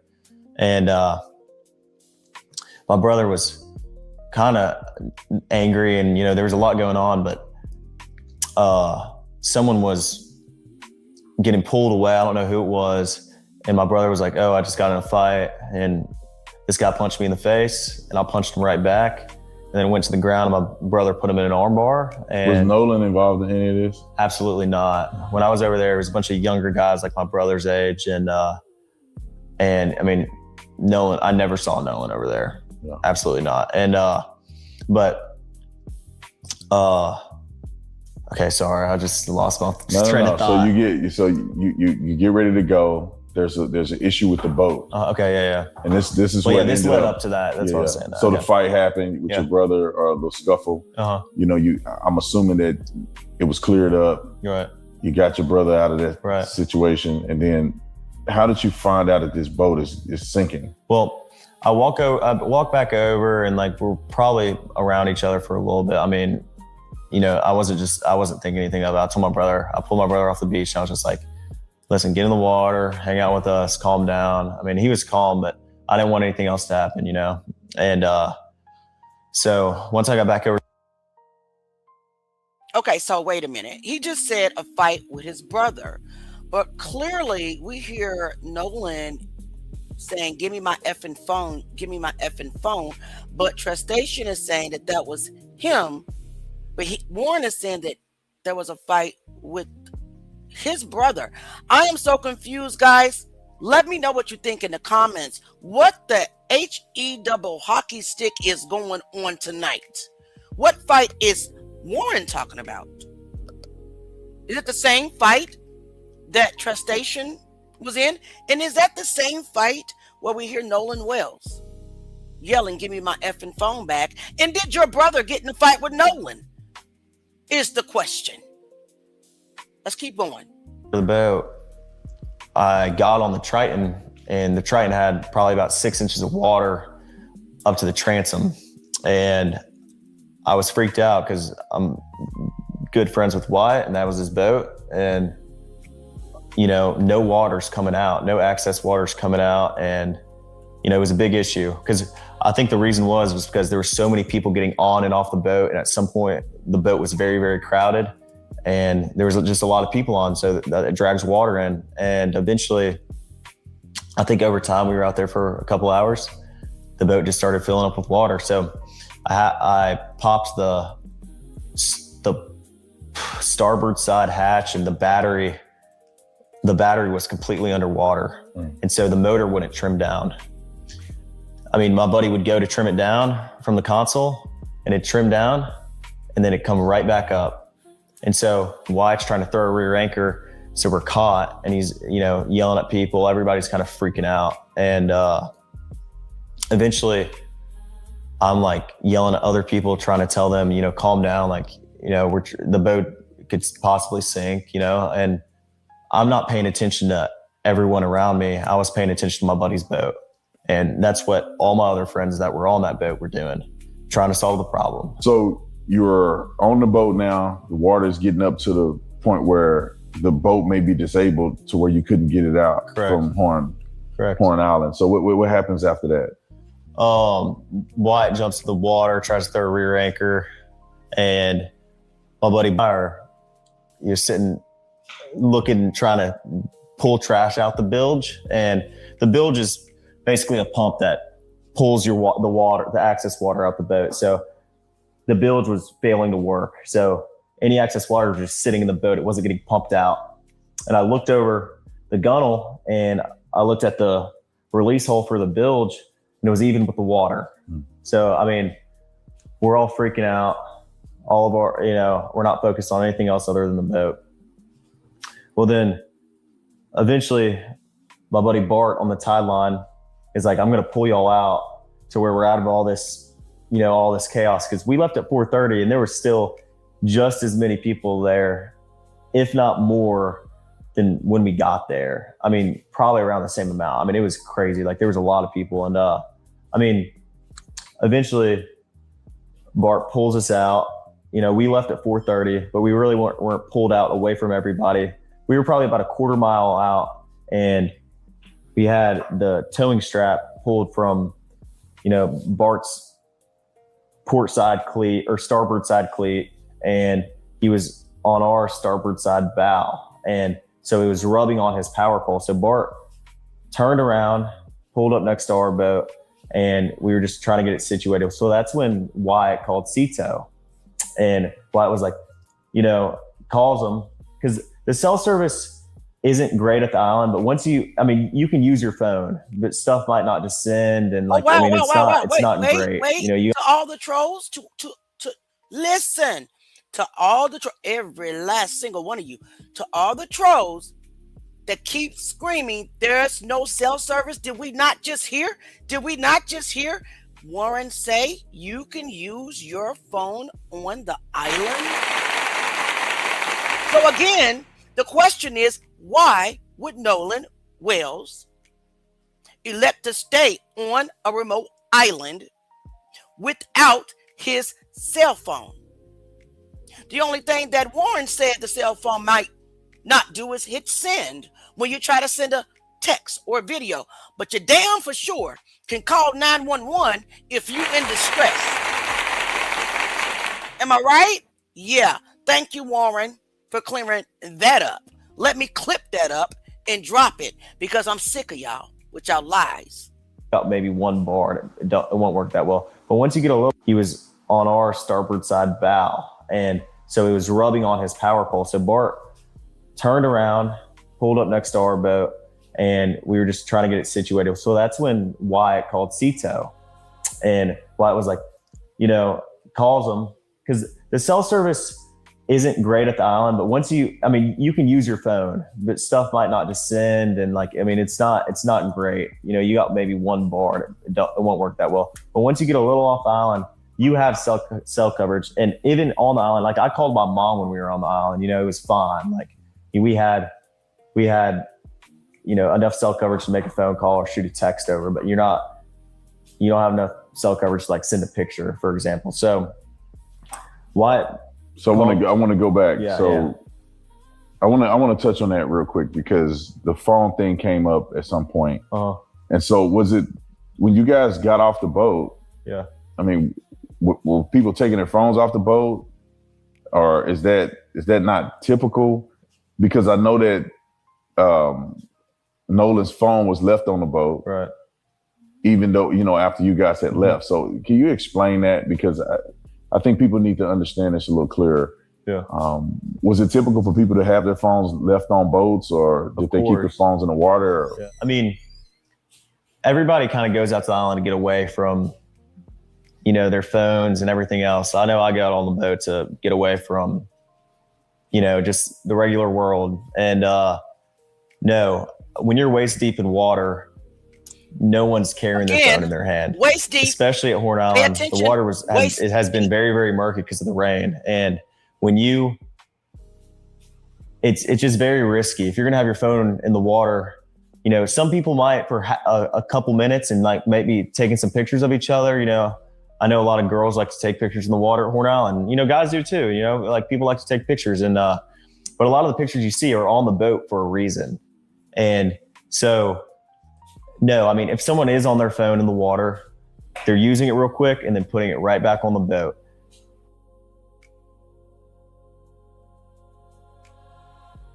On the boat to get away from, just the regular world. And no, when you're waist deep in water, no one's carrying their phone in their hand. Especially at Horn Island, the water has been very, very murky because of the rain. And when it's just very risky. If you're gonna have your phone in the water, some people might for a couple minutes and like maybe taking some pictures of each other. I know a lot of girls like to take pictures in the water at Horn Island. Guys do too. Like people like to take pictures, and but a lot of the pictures you see are on the boat for a reason. And so, no, I mean, if someone is on their phone in the water, they're using it real quick and then putting it right back on the boat. We were all waist deep in water. No one's sitting there scrolling on their phone. I never saw that once, and I've never seen that once. And I've been out the Highland my whole life. I mean, that's just not something people do. People aren't on their phones, and everybody has their phone, yes, but it's always on the boat. No one's getting off the boat with their phone. So, and so you guys get ready to leave out of there, getting towed out. Yeah. And then where's Nolan in this situation? Well, Nolan was, the last time I saw Nolan was 3:00, and Nolan was cradling a girl in his arms, Katie, Katie. And Katie, Nolan was sitting there, and the last time I saw him, I looked at Nolan, and Nolan was like shaking his head, laughing, and I was like, dude, you crazy. I was like just joking with him. And but anyway, Nolan, that was the last time I laid eyes on him. But when we were leaving, obviously, no one is getting left at the island that came with us unless they demanded to, be there and asked, this is a very common thing at Horn Island. When you're out there, a lot of people ride out there with someone and in with somebody else all the time. I've done that 100 times. It's a very common thing. But Nolan was sitting by the boat with that Katie girl, and my buddy yelled for Nolan, get on the boat. We're leaving. The boat's having issues. And like, no, he didn't say that, but he was panicking. Nolan, get the F on the boat. Get on the boat. And Nolan said, no, I'm staying out here. I'm going to ride in with somebody else. And it's not uncommon to hear, but it's not like my buddy asked him one time. My buddy asked Nolan multiple times to get on the boat. Nolan, get on the boat. Get on the boat. We're leaving. If you're coming, you got to come now. And Nolan made a decision to stay out on the island. And like he said, how many people heard that? Were there at least just a 5 few, I mean, everyone that was on our boat right there, because the Palm Beach had already left. My buddy went ahead and went home on the Palm Beach, and 3 guys on the way back. And Nolan wasn't the only person to ride out there with us and in with somebody else. I mean, we had multiple people in our group that rode out with us and rode in on someone else's boat. And that, like I said, that's not an uncommon thing to do. I mean, a lot of people do that. I could name probably 50 people out there that day that ran out with somebody and ran back in with somebody else. So, I mean, it's not like it's an uncommon thing, but it's not like we just left him there or my friends just left him there. Nolan made a decision to stay on the island after my friends asked him multiple times and told him to get on the boat, and he decided to stay. And I heard the girl that he was with, Katie, had text somebody that she heard people yelling correct for Nolan to get on it. Is that true? And I have a picture of that. She texted my buddy, and the next day everybody was panicking and everybody's texting Katie, because she was obviously seen with Nolan the whole day at the island. Katie sent a message to my buddy the next day and said, this is the last time I saw him, he's really sweet. But she also mentioned that the last time she saw Nolan was when my buddy was yelling at him to get on the boat. And she was right there to see that Nolan decided not to. Yeah, and so you guys get in the boat, you start to get towed in, and you make it back. Now explain how that you get to the point where you were concerned about Nolan, because obviously you said, "Hey, Nolan, y'all need to," or somebody, not when you, did I but get to that point? You guys had made mention Nolan needed to get on a boat. Yeah. He didn't. Yeah. You guys get back to wherever you're going. Right. Explain that. Did you guys go back to somebody's house, or you Right. guys like what happened there? And then when did you feel like, well, wait a minute, where's Nolan? Right. Okay. Well, running in was very chaotic. I mean, Nolan chose to stay on the island, so my focus wasn't on anything else other than the boat, because if the boat doesn't get in, then no one gets in. I don't want to sneak out there on my buddy's boat, and no one does. But my buddy Wyatt jumped out and pulled the plug on the boat once we kind of got out there, because he got the motor to trim down. And the motor trimmed down, my buddy Wyatt pulled the plug, and we planed off. We moved all the weight to the front of the boat so we could plane off. And eventually we planed off, and the boat was running. So when you're planed off and you have water in the boat and you're hauling, we're going pretty fast. We're going probably 40, 42 miles an hour. And so all that excess water that was built up in the boat is coming out of the boat. So, I mean, that's what we had to do. So we ran into Fort Bayou, and we didn't just run straight to my buddy's grandparents' house. We ran into Fort Bayou. A couple of us jumped in the water, and Wyatt, the whole reason for the stop was so Wyatt could hop in and put the plug back in the boat. So then after that, we went and docked it, and I went back to my buddy's house, and we ate and napped for a little bit. It was a long day at the island, so we were all tired. And eventually we go over to a girlfriend of mine. She was having people over for 4th of July. We were doing like fireworks and stuff, so we all went over there to swim and hang out. And this infamous picture that I've seen online of Nolan in the water in the swimming pool. Yeah. Where is this picture associated with? Because you said you guys went back to swim. Nolan wasn't with you. Yeah. So where is this picture at? Like, Right. what's the context around that picture that's been floating? That picture is taken on June 27th, a week before the 4th of July. We all went to a friend of ours in Pass Christian. We have a lot of friends from Bay St. Louis, Pass Christian. We all went over there to hang out, and And Nolan was in that picture. Nolan was in that picture. And if you look in the picture, my arm is around Nolan in that picture, And I mean, that was a week before the 4th of July. So that picture is not associated within even the same. I mean, that was like a week before. So, yeah.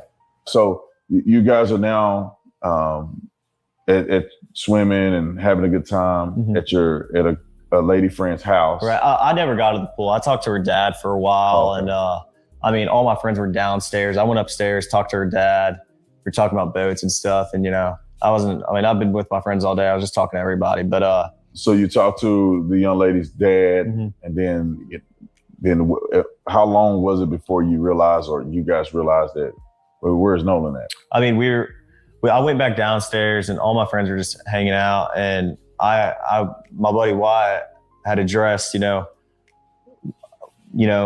about Nolan. And I was like, well, where is Nolan? Have y'all heard from him? And he was like, no, we haven't. And I was like, okay, well, it's a little concerning. Like, I mean, I'm not freaking out or anything, but like, I'm trying to find out where Nolan is. So I texted Javon, and I was like, hey, and also a couple other buddies that I had at the island. I was like, hey, have y'all seen Nolan? Did he ride in with y'all? And all the buddies were like, no. Well, I texted Javon, and I was like, hey, can you send me Miss Christine's number? Because I haven't heard from Nolan. And if she hasn't heard from Nolan, then I'm calling the Coast Guard. And so eventually, Javon sends me her number. Who is her? That's Miss Christine. Miss Christine is Nolan's mom. Yeah. And I I walked down to the dock because I mean there was a lot of people at Ava's, not a lot, but there was probably 15 of our friends there, and I was just like walked down to the dock with a couple of my buddies, and I got on the phone I called Miss Christine, called her the first time, she didn't answer. I called her a second time, and I got on the phone with her, and I asked her if she had heard from Nolan. She said no, and I said, all right, well, don't freak out. I'm going to call the Coast Guard, and this was at about 11 o'clock. So what's your intent in calling the Coast Guard, right? Because right now, Nolan could be with a chick. He could be with somebody else. Right. He could have gone back with somebody else. What made you concerned enough that you felt like you couldn't weigh it out anymore? You had to call the Coast Guard. Well, I mean, like I said, my friends and I have been on the water our whole life. Stuff happens. People die all the time. I know people that have died out there. And, it's a fun place to be, but it's also a very, very dangerous place to be if you're not handling it right. And I've known people that have died out there. Really? That's just not a casual thing. And you didn't say one person. You said people. Are you guys holding rituals, allegedly? I'm not saying. I'm just saying. Nolan, so I hadn't heard from him, and obviously I'm thinking I'd way rather be safe than sorry. I mean, I would rather call the Coast Guard 100 times and lose my mind over it, and my buddy be okay, than not, and me not know where he is and him not be okay. And so I called the Coast Guard, and I talked to them on the phone for like 20 minutes, gave him a description, what Nolan was wearing, the last place we were at, the last time I saw him, who were we with, what boat we were on, the conditions of the water, just a summary. And I called Miss Christine back after, and I talked to her, and I said, I got in contact with the Coast Guard. I'm not sure who she called or, what she did, but I think she said she was going to make a couple phone calls to either DMR or Jackson County Sheriff's Office. And I was thinking worst case scenario. Like, I would way rather be safe than sorry about this, Yeah, so you called. So it seems like you called mom immediately. Right. Probably the first phone call that she got from anybody. That's the first phone call, like at least I made. And I would assume that's the first phone call she got. Shout out to Mary A for sending my first super chat of the evening. He said, please hit the like button, pay it forward in support of Nolan. Hitting the like is free for your support is greatly appreciated. Thank you in advance. Guys, hitting the like button does push our live into the algorithm, so it's very important. So please, can I get 200 more likes? Let's get back into it. And thank you again, Mary A. Guys, we can receive super stickers, super chats, gifts on this channel. Facebook, we can receive stars. Thank you in advance. From anybody, because Javon hadn't called her. And, there's nothing wrong with that, but Javon hadn't called her. And, I was just worried about my friend. Stuff happens out there, boat problems. It could be anything, but there's a lot of stuff that happens out there, and I was just worried about my friend. And so you guys made that call. Nothing that night, and I'm assuming you wake up the next day, and then what happens? Thank you, Mo, for the gems. We really appreciate you. Thank you guys so much for being so generous. Thank you guys so much. I appreciate you. I got to thank them, guys. So please forgive me for all the pausing, but I do have to give gratitude. The next day at about 7:30, and my dad had texted me because obviously Nolan's photo was all over Facebook, and I just saw it everywhere, and I was freaked out because I was like, oh my gosh, I assumed Nolan. Thank you so much, Yoko. Thank you so much for the gift. I appreciate you. Thank you so much. Just, we had been drinking all day, and that he's just sleeping somewhere, and, that he's okay. But I didn't want to believe that if we didn't know for sure. So, next day I woke up and my stepdad walked to my room and he said, hey, have they heard anything about Nolan? What's going on? Because I hadn't spoke to him, and he was like, I was like, yeah, no, I don't know. I had just gotten up, and he was like, all right, well, we're going and getting on the boat and looking for him. And I was like, okay, yeah. So I got my buddy Ricky, I got my buddy Brooks, I got my buddy Jax. My mom came on the boat with my stepdad and I, and we all went out there and looked. when I got out there, there was dozens of DMR boats, helicopters, planes flying over Horn Island. And this wasn't just Horn Island. There was also Ship Island they were looking at, I'm sure, and Chandelier Island, Petty Boy. I mean, it wasn't just Horn Island specifically, but where I was at Horn, there were boats everywhere, and not just like random boats, but like, you know, marine resource boats and, you know, cops and, you know, the whole nine. Like, it wasn't like there was just a couple boats looking for Nolan. There was planes and helicopters and, you know, everybody. So. And then after this, you know, obviously they didn't find Nolan that day. Right. And so what was your reaction like when you heard the news, or how did you hear the news that they found Nolan's Wait a body? minute, we got a guest on here, guys. Everybody give it up for Miss Jaguar Wright in the building. Hey, Jag. How are you? I'm so Salute. I'm sure you guys know who Jaguar Wright. I'm talking about the Jaguar Wright, the truth-telling Jaguar Wright is on the panel with us. Take the floor. I don't know if it's just me, but it's like sounding crazy. Are we good? Can everyone hear me okay? I can hear you perfectly. Okay. Clear. All right. I just wanted to check because it was sounding a little robotic there for a second. No, you sound What's amazing. going on? Oh, no, just doing the thing like he taught me to do, you know, so just trying to keep I don't know everybody. what I taught you.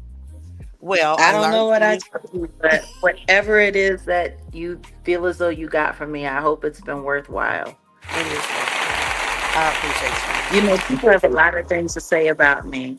It's so funny because I've been kind of, you know, taking a stroll down some dark roads and some dark alleys, and I was like, you know what? I need to tap in with Auntie Leah. I need to tap in with our people.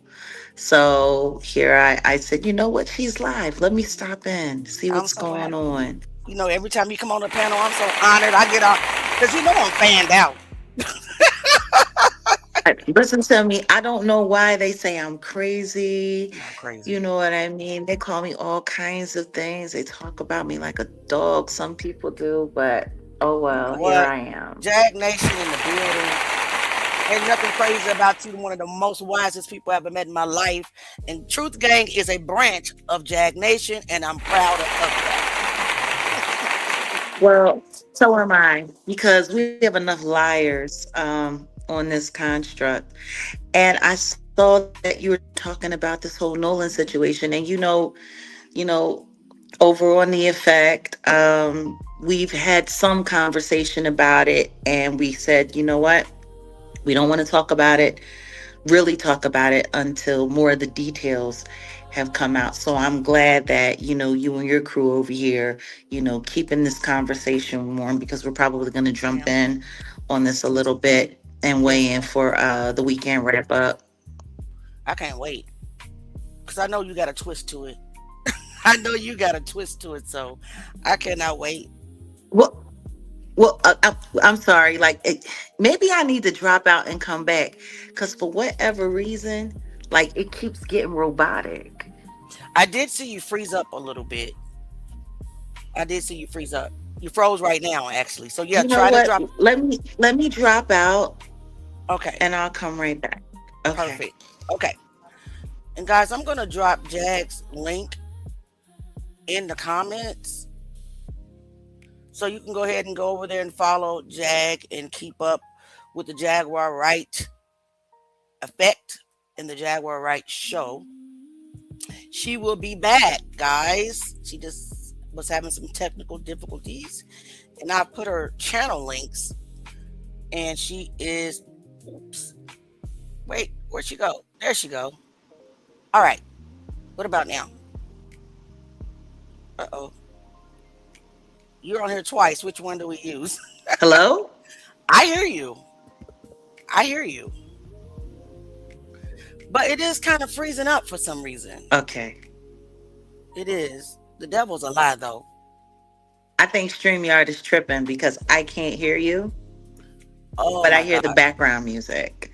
That's crazy. Can you guys hear Jag in the comments? I'm gonna hold on. I'm gonna drop back down and I'll come back. Okay, Lord have mercy. We apologize for all of the technical difficulties. But everybody, I'm so glad that she stopped by. She does stop by sometimes, y'all. Y'all may didn't believe me, but I told you she does. She just surprised us out of the blue. That's what she does. But I did drop her link. Yeah, I was able to hear her too. And Jack, if you're still listening, we are all able to hear you. And I don't know what's wrong with StreamYard. I really don't. But she will be back to give us whatever that she wants to give us. You know, she always has a more deeper perspective when it comes to situations like this. And I'm so interested in seeing what she has to say about this. Now, I don't know what I was talking about before. I think we were watching Warren's interview. So let's do that until she comes back to the panel. The next day, well, it got to be about 1 o'clock on July 5th. And I was like, my mind started to turn. I was like, man, you know, if he's not awake yet, like, where is he? Like, you know, like I got very, very worried. And, you know, I was with my buddy Brooks the next day, and we're driving, and my buddies were texting my group chat. They were like, hey, listen. And then I got a phone call from my buddy Trace, and he was like, hey, man, they just found his body. And I was like, I wanted to have hope, but it was really, really hard to have hope when they haven't found your buddy in the last 2 days. And, but there's still a little bit of hope there, you know, like maybe, you know, he's not gone, and maybe, you know, he's okay. Okay. But all right. It looks my like reaction, she is back. I can hear you. In the chat says they hear you just fine. Maybe if you calm down, maybe that'll be better, because we could hear you good at first, and now you're just frozen. Now try it now. I'm gonna try to talk. Can anyone hear me? I can hear you. And put a 1 in the chat if you can hear Jad. Put a 2 in the chat if you cannot hear Jad. Everyone said they were able to hear you. Are you guys able to hear? And people are saying yes, they can hear you. There's 1s in the chat, Jad. Are you still there? You know, StreamYard is the devil. I swear it works perfectly fine. And as soon as we get people that want to come on the panel, here we are. Here we are. Jag, are you still with us? She dropped down again, guys. There's some technical difficulties. I apologize. I do not know what's going on, because I just don't know what's going on. We'll continue to watch this and see if she's able to come back. Okay, guys? I hope she is. I'm going to text and see. I was with my buddy Brooks, and I broke down. I mean, I haven't experienced death a lot, but especially with someone I'm as close with as Nolan. And I mean, I broke down, and I sat there on my buddy Brooks' shoulder, and I cried. And I was upset. I made a couple phone calls to my buddies and checked up on my buddies, because, you know, I care about my buddies too. I mean, like, we're all experienced this. Like, we all realized at the same time. We all heard the news at the same time. Like, you know, he's gone. And so it was really, really hard on me. I mean, I've never experienced something like this, and it was traumatic. I mean, I could tell you where and when I was there, when I got that phone call, you know, where I was. And I just remember, like, it was insane. Like, I can't even put into words how upset I was, you know, and how upset my friends were. So. And then comes the stories and the backlash and, and the craziness. I mean, you guys are now hearing that you're responsible for it. You did it. You killed Nolan. So what was the next step? Did you guys ever engage with police or? Yeah. So the first time I talked to the police was July 7th. I talked to the lead investigator, and I told him my whole story, top to bottom. Dotted every I, crossed every T. I told them everything I knew, every little detail. I mean, everything I could, you know, tell them to try to figure something out, Well, you don't want to talk to the cops, or no, of course some not. Other guys? Every person that was included, especially, the guys that you see on social media, everybody cooperated with the police fully. Nolan was with us on the way out, and he rode out on the boats with us. So, we were the first people to get questioned. We cooperated with the police the first time they called us, and, we talked to them, as soon as they needed, and we were fully cooperative. And we see Benjamin Crump coming to town, made it about race. Right. What's your feeling about that? Do you think that any of this has anything to do with race, or, because obviously something happened to Nolan. It appears that you guys may not have been involved at all. When I say may not, it's no evidence that you were involved at all. Right. You guys had left. Right. But do you think that there's a racial component to any of this? Of course not. I think if Nolan ever felt the most little bit uncomfortable around us, which we never gave him a reason to, but if he did, he wouldn't hang out around us. But if you go look on, like my friends have had Nolan posted all over our social medias, since freshman year in high school. Like, if Nolan ever felt uncomfortable with us, why would he be hanging out with us all the time? Every day we're back from college, we hang out and we're around each other all the time. So absolutely not. I would never look at Nolan any other way than I would any of my other friends. He was like a brother to me. You guys had been interviewed by law enforcement. Mm-hmm. All of you guys have given statements. But then I think that there's a part associated with this that's being rumored out in the public, and that is the situation with the cell phone, potential deletion of messages. When did that occur, and what happened there?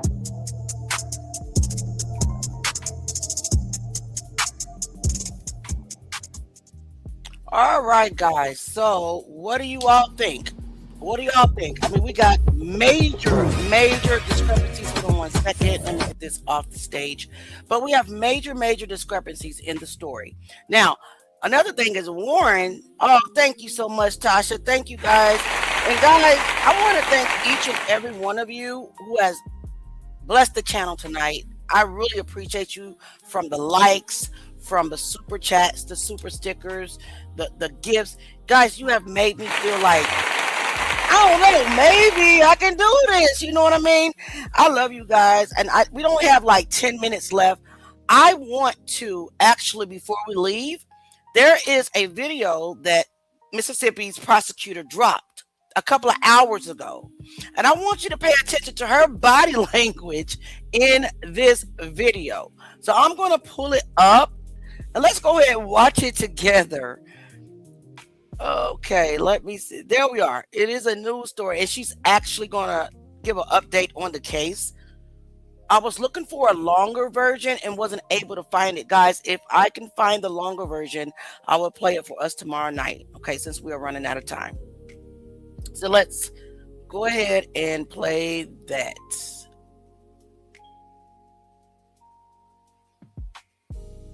Into the death of Nolan Wells is expected to stay that way. Yeah, new at noon, we've just learned from the Jackson County District Attorney, who tells us that the lack of public details doesn't mean the investigation is being deliberately hidden from you. Take a listen. I understand the public's urgency to know what happened to Nolan, but we are not taking time for time's sake. We are taking the time required to complete the work this investigation demands. Since Nolan was reported missing, local, state, and federal law enforcement agencies have worked around the clock investigating what happened to him. Now, an independent autopsy into Wells's... All right. Okay, so I'm not sure what happened there. Hold on a second. Maybe that was the end. I'm currently trying to find a full interview. Here's one on YouTube, and I do believe I found one. So let's see what she really is saying, what she's talking about. And then, guys, we'll end for tonight, and we'll meet back here tomorrow. If you don't mind, I appreciate all you guys. Please subscribe to the channel so you can stay in the loop, okay? Let's see if this one is a better video or a longer, video of her speaking. As District Attorney for the 19th Circuit Court District of Mississippi, I want to talk directly to the people of Jackson County. Our community is grieving the tremendous loss of Nolan Wells, who is loved and treasured by everyone. Nolan's family deserves answers, and our community deserves answers. Every death in the county, except those of natural causes and non-criminal car wrecks, are presented to your grand jury. Many people don't know that. We have handled death investigations in this manner my entire career. Nolan's case is being handled the same way, with the same care and the same commitment to the truth that we handle all death investigations. I understand the public's urgency to know what happened to Nolan, but we are not taking time for time's sake. We are taking the time required to complete the work this investigation demands. Since Nolan was reported missing, local, state, and federal law enforcement agencies have worked around the clock investigating what happened to him. Every piece of evidence must be examined. Every credible lead must be followed to its conclusion. Okay. Ma'am, where's his neck? Because we want to examine in that, ma'am. And what about his stomach contents, ma'am? We want to examine that. What? Witness interview must be analyzed in context of all other evidence. The pressure for answers does not change what the work requires. Our responsibility to Nolan and our community is to complete this investigation thoroughly, carefully, without compromise, supported by the evidence and worthy of the confidence of the people we serve. I also understand that many people have questions about why more information has not been released publicly. In Mississippi, the rules of professional conduct restrict the information a prosecutor can release during an investigation. Our restraint in communicating facts and evidence is not an effort to keep the truth from the public. It is an effort to protect the integrity of this investigation and the grand jury proceeding. As your district attorney, I have an ethical obligation to avoid public statements that could influence witnesses, prejudice a proceeding, or compromise the fairness of the legal process. My obligation extends to and requires me to use reasonable care to ensure investigating agencies avoid making those statements and releasing information as— Guys, is she even real? I mean, let's be honest. Is she even real, or is she a clone? Because she has no emotions like everybody else that's involved besides the parents and people on the parent side. Is this woman even real? No facial expressions, like absolutely nothing. Diabolical. Well, these rules exist to protect the search for the truth, not to prevent it. As divided as the discussion surrounding Nolan's death has become, I know we all want the same thing: to understand what happened to Nolan. With that being our shared goal, we must also share in the goal of protecting the integrity of how the truth is discovered. If we sacrifice the integrity of the process in effort to satisfy today's questions, we risk undermining the confidence in tomorrow's answers.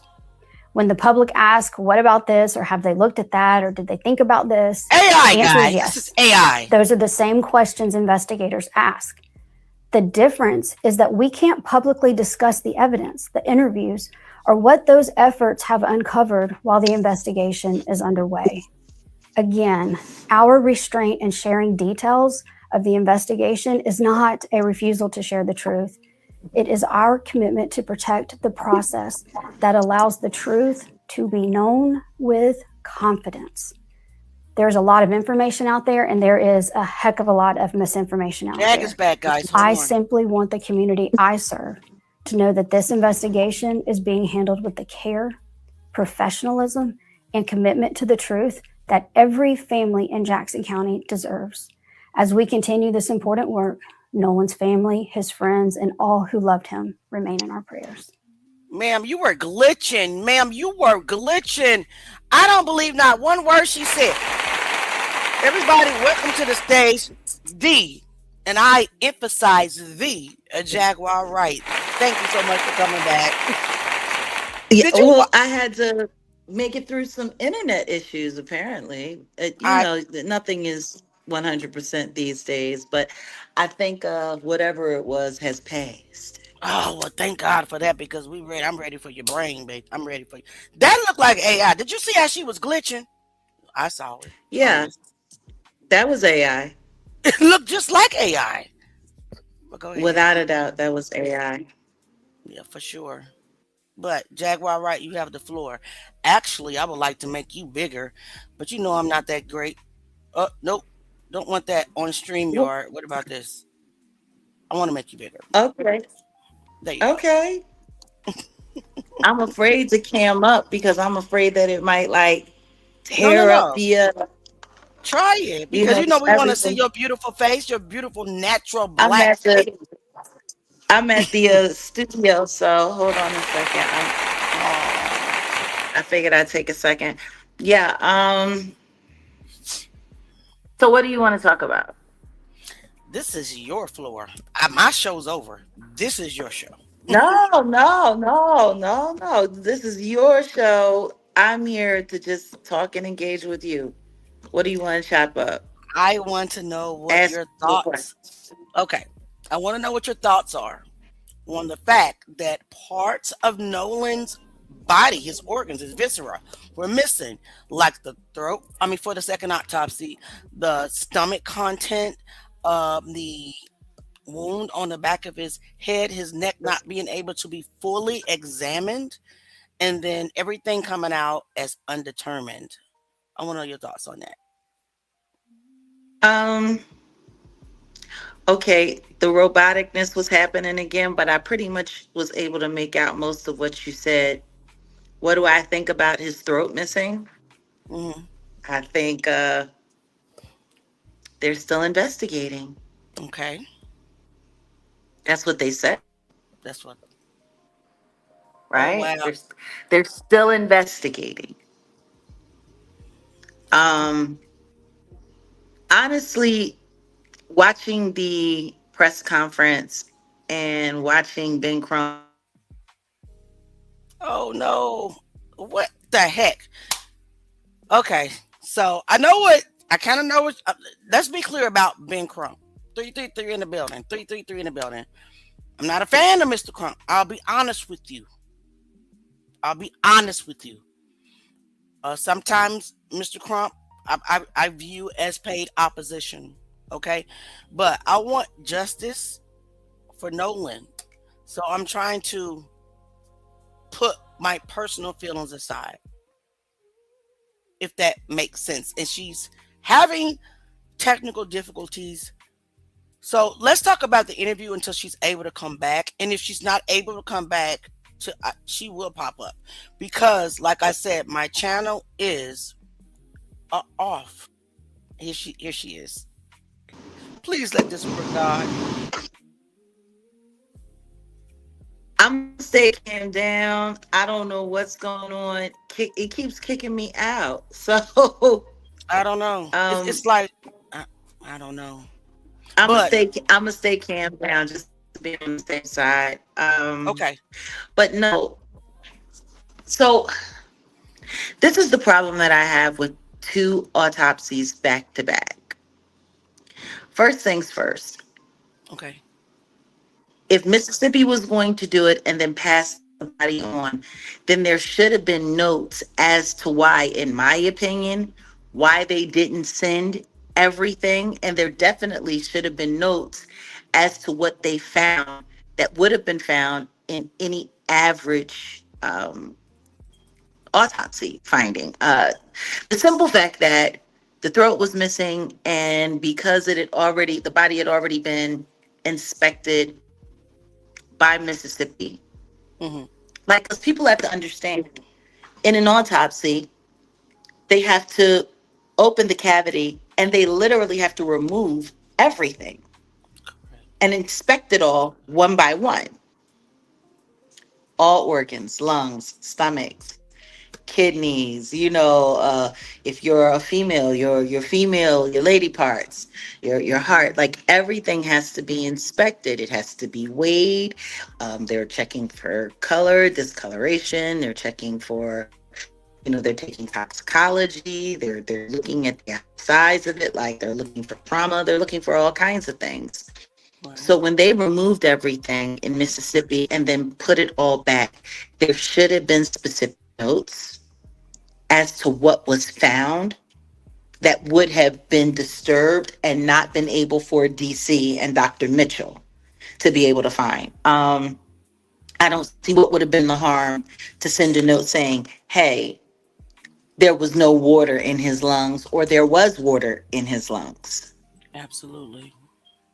Like, Absolutely. for me, that's the most important thing, because people keep speculating about whether he was forced into the water, whether he fell in the water. People are speculating. Like, it's like every time they come with a new update, it's just more questions. It's not, no one's answering anything. People are just creating more angst.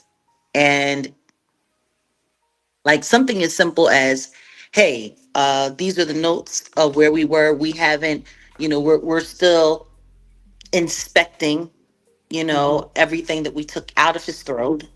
Where, his trachea, his larynx. We're still inspecting all of that. The phalangia, there are things that we're trying to resolve. So Correct. we don't want to speak on that. But when we inspected his lungs and his stomach and, whoop-de-whoop-de-woo, there was no water found in his lungs. Like Right. that should have been just common, like a common courtesy, or a specific request,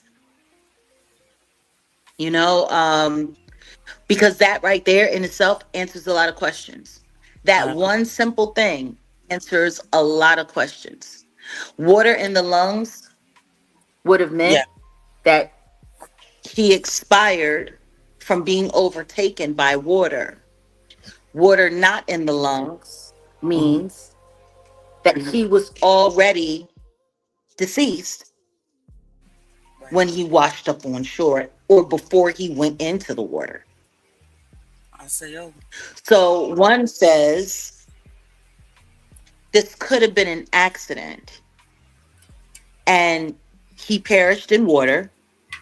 The other says something happened to him and then he was thrown in the water. Like that in itself, that alone would give people, or should I say, it wouldn't keep heightening people's expectation for information. It's just really simple. It simplifies the horror of this. And I just feel like people are literally trying to traumatize the public. And then, it's just something happened with his throat. There was some kind of abrasion at the back of his head that went the full, from one side to the other of, right there above the nape of the neck, right there at the base of the skull, right? They said that there was an abrasion. Correct. Now let me ask no you fractures. This. I agree. No fractures, though. No fractures. None whatsoever. But my theory is, because I did some research, and I said, can an altercation, a fall, or anything break the bilge pump on the boat? And it came back as yes. Multiple sources says yes, because you can be in an altercation and one can fall on the bilge pump. One foot can go down in the cabinet and damage the bilge pump. So and I didn't mean to cut you off, Jag. I'm sorry. What are you doing? No, please. It's your channel. And we're talking. We're having dialogue. Okay. So in my head, I'm like, was there a fight on the boat? Did Nolan fall and then fall over? Did Nolan's head hit the back of where the bilge pump was, fall over, and like Warren said, they were trying to save the boat instead of Nolan, because nobody explained how this boat got to Horn Island in perfect condition, and then all of a sudden the bilge pump breaks and they circle back, they leave and go back to where Nolan's body was found at the west point of the island. I mean, is that possible? Yeah. Do you think that's, and then the fact that go ahead. No, I'm listening. And then the fact that the medical examiner in Mississippi had to allegedly keep the throat parts to do more testing, to me, in my opinion, means that it was not a simple cut, straight drowning. If you have to do additional testing on the neck parts and you didn't release it, what is the additional testing? That tells me that it's not a simple drowning. What do you think about that? Well, I definitely think they're covering up something. And if they took out all of, everything, because it sounds like they took everything out, including the bone. Yeah. You know what I mean? So it's like they could be hiding, his neck might have been broken. Mm-hmm. Or maybe, I mean, see, that's the thing. It could be this, it could be that. Even still, whatever they're hiding or whatever they don't want people to know, I don't think that the Washington, D.C. autopsy findings are going to force Mississippi to rush out any details. I just don't think so. Actually, I think it's going to encourage them to stall even more. I must agree with you. I mean, for instance, I'll give you an example. Kendrick Johnson. 2 autopsies were done by Dr. William Anderson, and he found what really killed or unalived Kendrick in the neck and in the upper right chest. He found that. Right. Georgia will not. See, to me, in my opinion, I think it would have been a much smarter play to say, we've done our autopsy, we have our findings. We will wait to release when Mississippi releases. I promise you, I said that. I was like, hold the autopsy result. I do not know why. Well, we know why. Well, no, because the thing is no, but that's my thing though. Like, you're sitting here, you're literally giving them a chance to get their story straight. I agree. By releasing these details this early, you're giving Mississippi a chance to get their story straight. Whatever their story is, whatever they held. Like I said, there's simple things that they could have said, hey, this is what we found, this is what we didn't find. You don't have to go into, maybe your pathologists, maybe your examiners, maybe they move a little bit slower than the people in Washington, D.C. do. Maybe, it takes a little bit longer for them to get results for this than it does in Washington. That's fine. We'll give you all of that. My son, when he passed away, autopsy and all of that, it wasn't as complicated because it was pretty clear what took my son's life. 8 bullets. But they still did an autopsy, and they still did a toxicology. The toxicology took almost 2 months for us to find out the exact of what was in my son's system. So none of this stuff is fast. And that's the other thing that I don't like with the whole, we demand justice, we want justice, and we want answers now, and all of this and all of that. Like, that young man isn't the only person that passed away. True. I'm sure at that time, he's not the only person that passed away. I'm sure there's a good few, bodies that need to be checked and looked over. So at this point in time, what it's looking like is you're trying to force people to hurry this up for the media's sake. Good point. There's a lot of media attention around what's going on. And I'm going to tell you right now, I don't agree with it. I do not agree with it. I don't agree with all of these television appearances. I don't understand why the media was at the boy's funeral. I don't understand why the parents were doing press conferences on the day of the funeral and then right after. I don't get it. Okay. I don't understand why all of these people are throwing all of this money at this thing, because at the end of the day, until we have the facts on what happened, this is all circumstantial. It's all circumstantial. Everything that we're saying is circumstantial. So not only that, it's giving Mississippi a chance to get their story straight. True. This is so... I would have held everything. I'll show you yours when you show... I'll show you mine when you show me yours. That's exactly how I would have played it. Zach, nothing you said is wrong at all. And I got 2 words that I'm just going to ask you about. paid opposition. Paid opposition. Yeah. And what I mean by that, I know you know what I mean, right? I learned that from you. Could Ben Crump be doing all of this to give hints to what the other PATH dollars, you know what I'm saying, found? Could he be low-key giving hints to Mississippi? We all, if you don't know what paid opposition, I'm sorry, go ahead. I was going to tell the audience what it No, is. go ahead.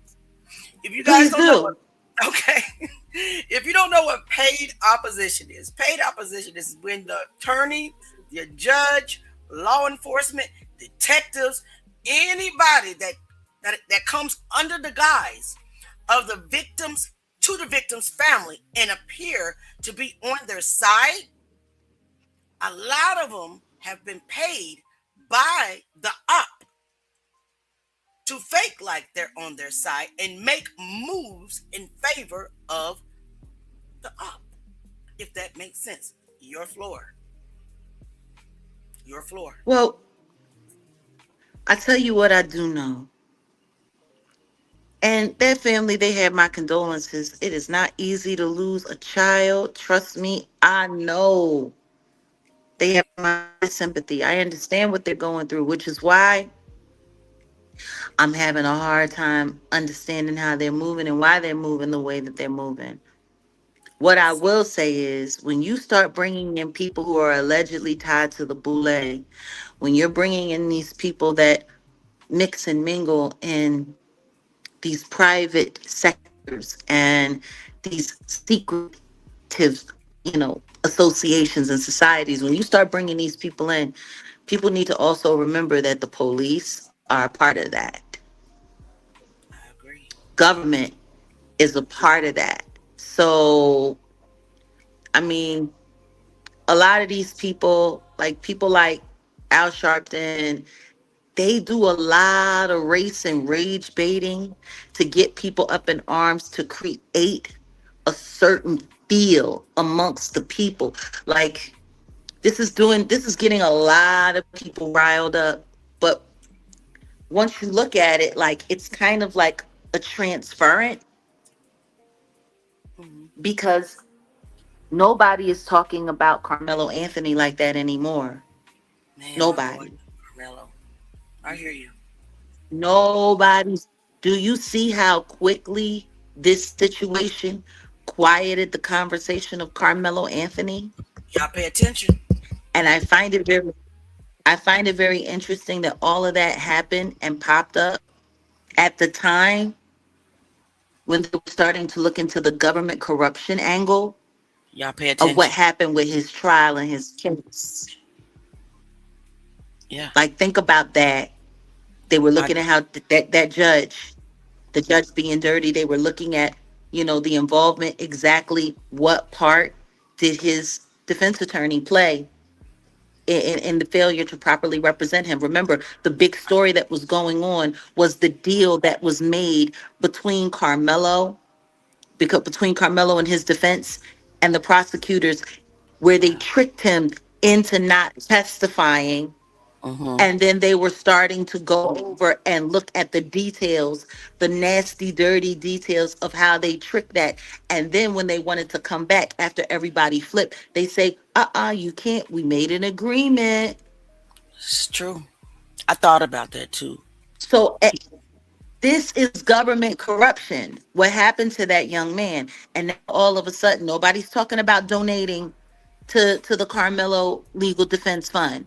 Everybody's donating everything to Nolan Wells now. All of the celebrities are flocking to the Nolan Wells case. Like it's a nice play, but it also takes away a lot of the attention from government corruption in a very, very, very racially motivated case, especially when they're starting to uncover things about those twins possibly being reprimanded for racial slurs, things of that nature. Like they quieted all of that down and boom, Nolan Wells. And Don't Y'all pay get me attention. wrong. I'm saying, I don't understand anyone who can just say that Carmelo Anthony is guilty. Enough said. Like, I don't agree with that. I Not do at not all. agree with that. I don't agree with that. If he was truly just guilty, they wouldn't have had to do and play as many dirty tricks as they played to quickly get that conviction and immediately ship him off to TDC like they were trying to do it before anybody found out. The way they're fighting, it's kind of crazy to me. But I tell You you know, what, very few people are talking about that now. Everyone is talking about Nolan. And when it comes to Nolan, all of the details are now being skewed, hidden, passed around, mixed around. This happened, that happened. And did you also notice at that press conference how they brought up the two other young gentlemen that they said passed away on the 4th of July? Tyler Smith and Daniel Irving. But Daniel passed away in April, but Tyler Smith did. Yeah, yep.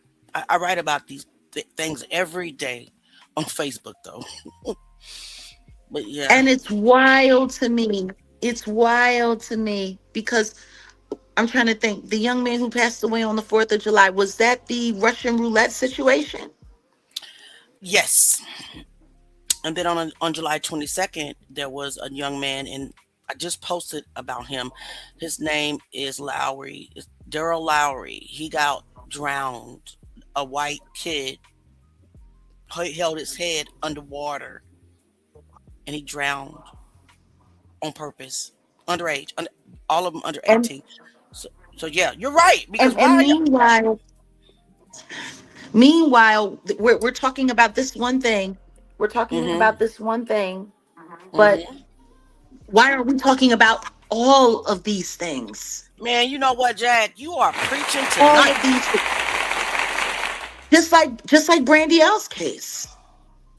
No one's talking about that. You are so right, Jack. And What all is of these it? cases are happening in the South right now. My God. Guys, you gotta You wonder. know, so I'm just Sorry, I was just gonna say, fam, I was talking to the chat. Guys, you gotta wonder, why is Nolan's case overshadowing the other injustices that are going? She is 1,000% accurate. Go ahead, that Russian Jack. roulette case, there's something wrong with that case. There's something Mm-hmm. wrong with that case. They Okay. didn't test anybody for GSR. They didn't test anybody for GSR. Why not? True. Why not? True. Why not? True. Why was nobody tested for GSR? Because guess what?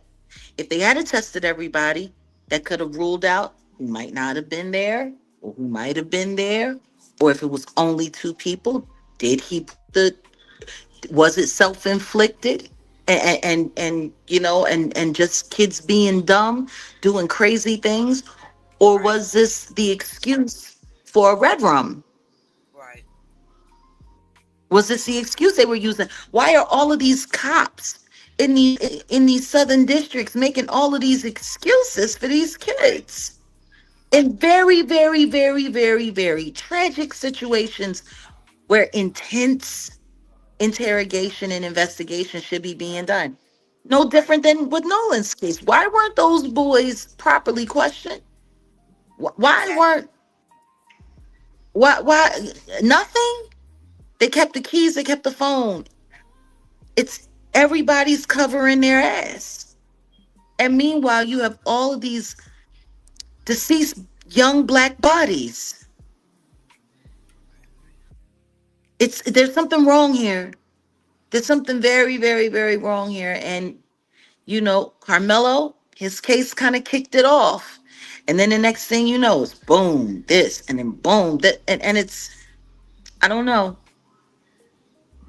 We're going to have to see, but I wish that they would stop making this a thing. And then the second that they brought Nancy Grace into the conversation, I'm like, bruh, Like y'all are really trying to screw this case up.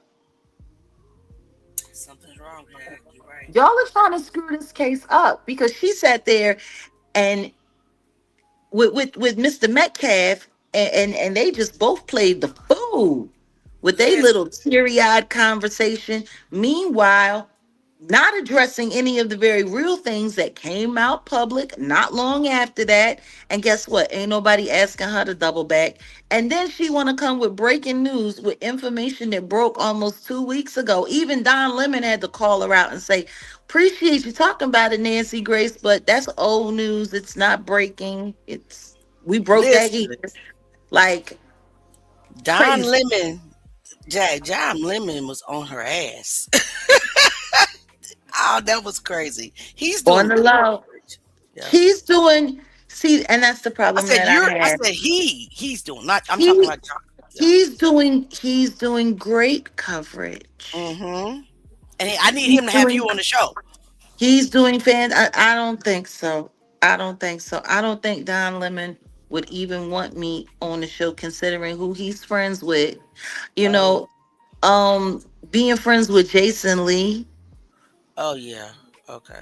That's no, just that's given, you know what I'm saying? Like, even with the whole Rihanna story, the way he kind of he was interjected into that whole thing. Oh my God, did you hear that Rihanna's house was this, that, and the other, and whoopty woo, and they was all hanging out together right before that, and they spreading the word around. Meanwhile, ain't nobody saying not one word about Ivana Ortiz, who it's looking like in less than 2 months, she's probably going to be shipped off to a mental institution, and no one's ever going to hear hide nor hair of what actually happened with that young woman.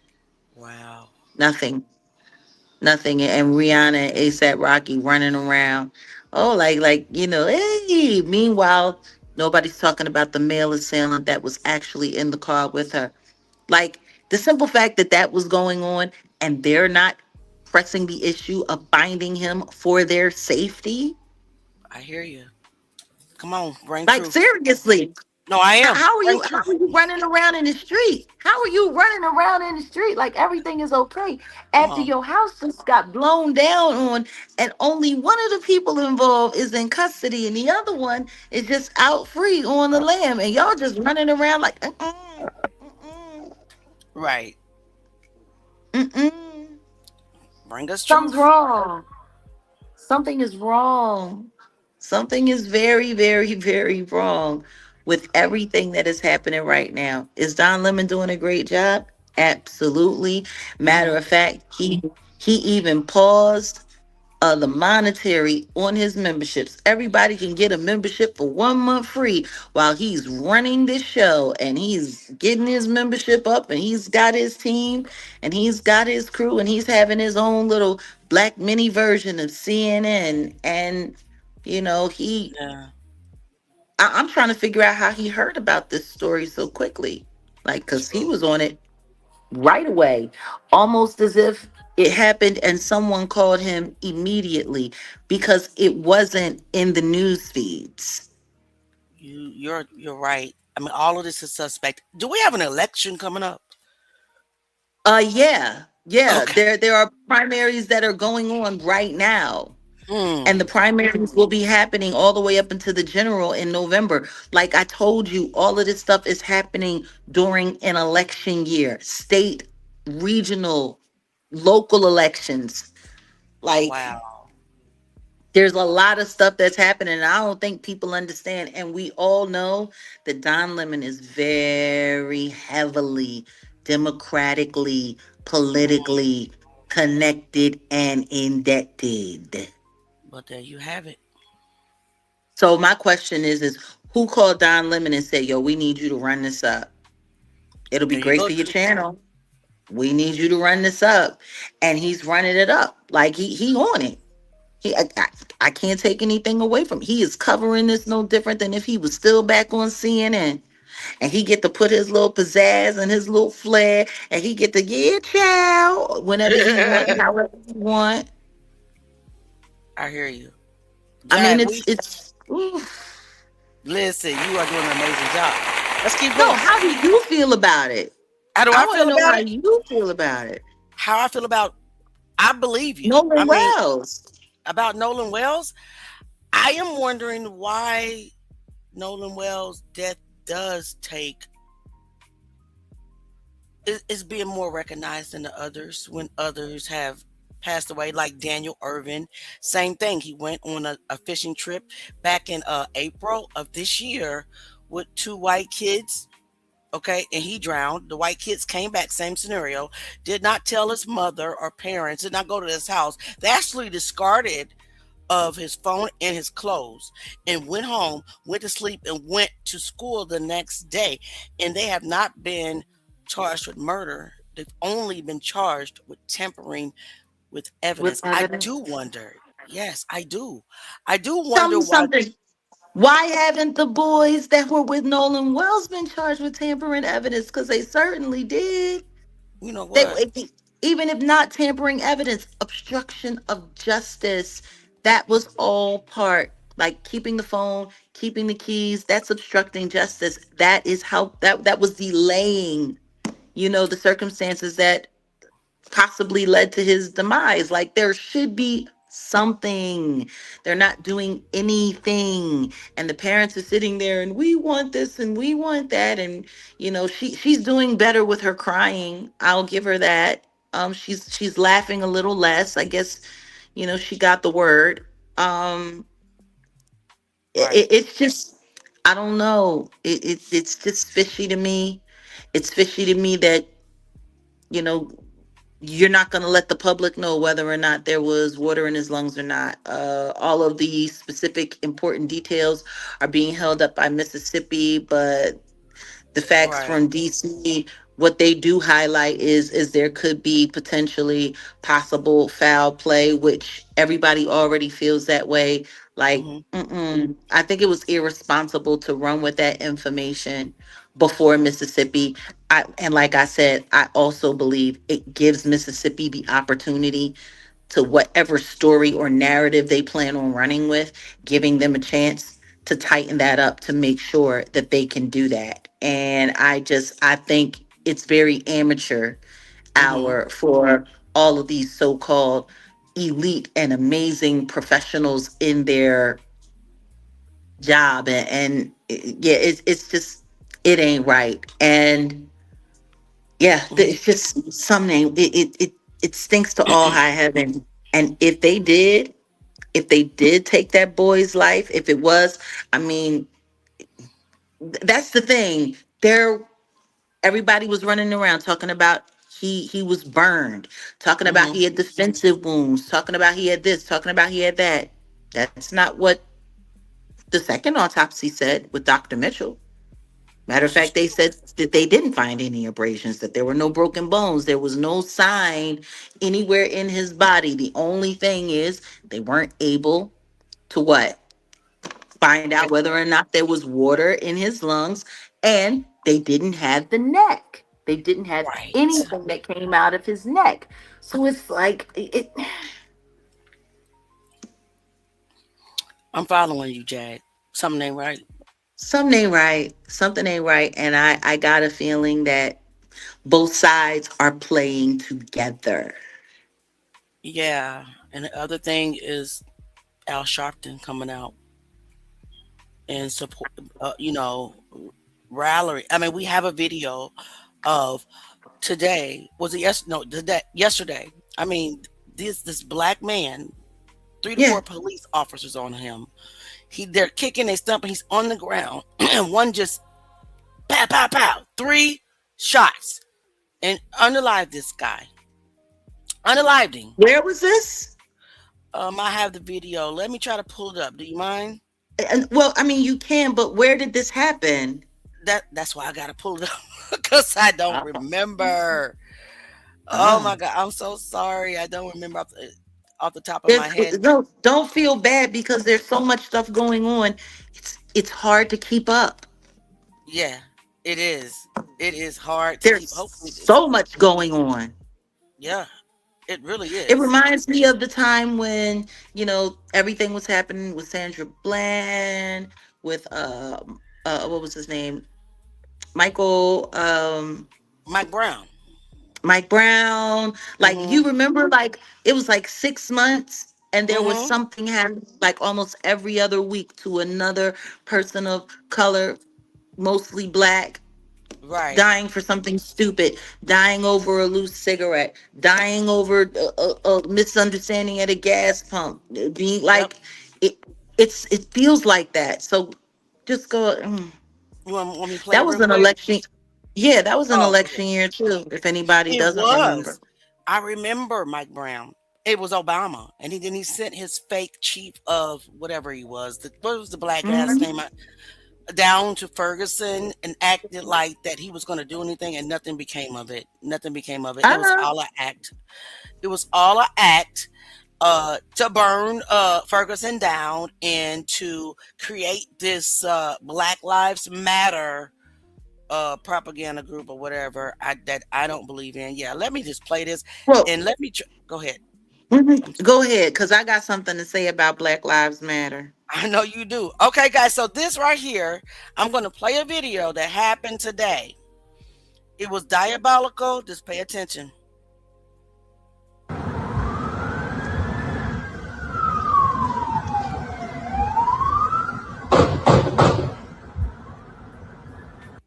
Y'all hear that? I'm going to do it one more time. And this doesn't really tell me where it's at. I got to research it. I didn't hear it, but I'm watching. Okay. You see? I see. He goes down on the ground. They pin him. Jack, they pin him. They pin this guy down on the ground. And then they execute him. They execute him. But this is not a big case. Why is this not a big case? I get what you're saying. Why isn't this a big case? Why isn't that all over the news? I know. Wow. Guys, pay attention. When I tell you, yeah, we're the Truth Gang, but we're just a branch of the Jaguar Writer. It's Otherwise, it happened in Wisconsin. Okay, did it? Okay. Somebody said that in the chat. I'm looking at your chat. Yeah, Jean, that's one of our Truth Gang members. Yes, she probably researched and looked it up, so she's right. It happened in Wisconsin. It's crazy. And salute to everybody on Kick and on Facebook. I didn't realize you were broadcasting on Kick as well. I'm so glad you're over there. We have to start getting together more often and just doing some joint streams and promoting our community on these platforms, because we have so many people out here spreading the propaganda and spreading the lies, but we don't have enough people that are asking valid questions that are promoting the truth. So no, like, we need to be talking. You're right, Auntie Leah. I agree. We need to be talking about all of these things, and we're not. And the question is why not? And why was this family selected? Why was this young man's story the story? Was it because of his family? That's a good question. Why? Listen, and don't get me wrong, I'm not saying that his story doesn't deserve to be told. Just why him when there's why so is it many? magnified? Like, I don't have a problem with his story, but I think that there are other stories that are just as important and need national attention just as much.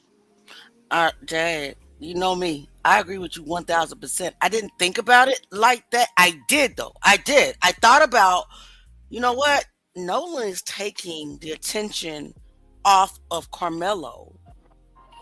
And I did, in the back of my mind, say, what the hell? Because Carmelo is a kid who was defending himself. He's up for an appeal and a new trial and a judge recusal. And then Nolan's case came and everybody kind of halted. Talking about Carmelo when we need to be really talking about Carmelo, because his new, not trial, guys. I hear people talking about It's fake news. You got people saying his new trial. No, it's not a new trial. It's 2 hearings back to back that's going to happen in August, and they basically are hearings regarding the evidence that the Dream Team has put together and the recusal of Judge Roach. Okay, happening in August. It is very important that we really. If I didn't have a full-time job, you guys know I work 8 to 5. I be trying my best in between, breaks and all that. We got to get back to Carmelo. We can't let this kid down. I agree with you 1,000%. I'm sorry. I didn't mean to interrupt you. I'm sorry. But I just wanted to let you know that I agree with you. And Jag, are you? Oh, she's gone. Okay. Well, her internet went probably out. But everybody, please give a shout out to Jaguar Wright. I have dropped the link in the comments to her channel. She has 2 channels. She's also on Kick. Let me give you guys her Kick. We're on Kick too. But let me give you guys her Kick channel. Because, guys, we're going to go ahead and end for tonight. And I know she's going to come back because she is wise. She gave us a different perspective of things and a different way to look. You have to ask yourself. Now, I don't want you guys thinking that we're throwing salt or anything like that on Nolan's case. But you do have to really think, why is Nolan's case so prominent and so out in the open? What's going on? Right? Right. So I'm going to ask everybody that's in the chat to please subscribe to the channel. Please meet me back tomorrow on this platform. I can't promise you Jag will be back tomorrow. She pops up when she wants to. She's the head, right? And I'm just a off branch. So I'm going to go ahead and end because we've been on live for about not 3 hours. Almost 3 hours though. Yeah, almost 3 hours. So I'm going to play our anthem on the way out. Again, thank everybody for each gift. Regarding the anthem, I want you guys to listen to the words. It is a song that I wrote. Yes, I use AI. I can sing, but I can't sing like Jaguar Wright. I was hoping by the end of our conversation that I would be able to ask her, can you sing us a song? But her internet's acting. Next time, I'm going to be able to ask her, can you send us a song? But until then, I love you guys. Meet us tomorrow. Our regular time is 8:00 p.m. Today, we got started a little early because we wanted to watch the Nancy Grace story. Okay? All right. So, I love y'all, and we're going to end it with the Truth Gang anthem. What I'm going to ask you to do is listen to the words of the anthem. I wrote it. AI sung it. Let's go. Meet us tomorrow. And thank everybody for the gift. No. Same views. No. It's truth. Because it's a Truth Gang. Can y'all drop Truth Gang in the comments on your way out, please? No matter where it led, we still going. Still going. Truth Gang. Truth Gang, we been hurt, but we still don't break. Don't break. Every lie getting heavy, feel the weight that it takes. That weight. No silence, no fear. We've been carrying pressure. Carry that. If it's dark, we bringing light. Now it's now, it's never. Right now. Hey, because we want the what? We want the what? We've been standing through the pain in the rain. Do it all. Every loss, every tear, yeah, we carry the names. Say they name. No matter where we still stand. Still stand. 10 toes in the fire. Hey. It's the Truth Gang. Hey, Jaguar. I thought you was going to come back. But Jaguar Wright is back in the building. Can we have closing commentaries from you, Jag? What an honor. Are you there? Jag? Can't hear you. Hold on, guys. I apologize. Oh God, let me see. I'm gonna tell her.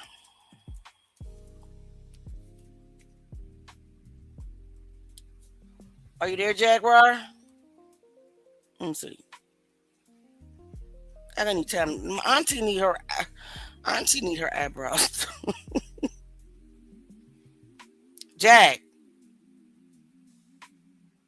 Jaguar.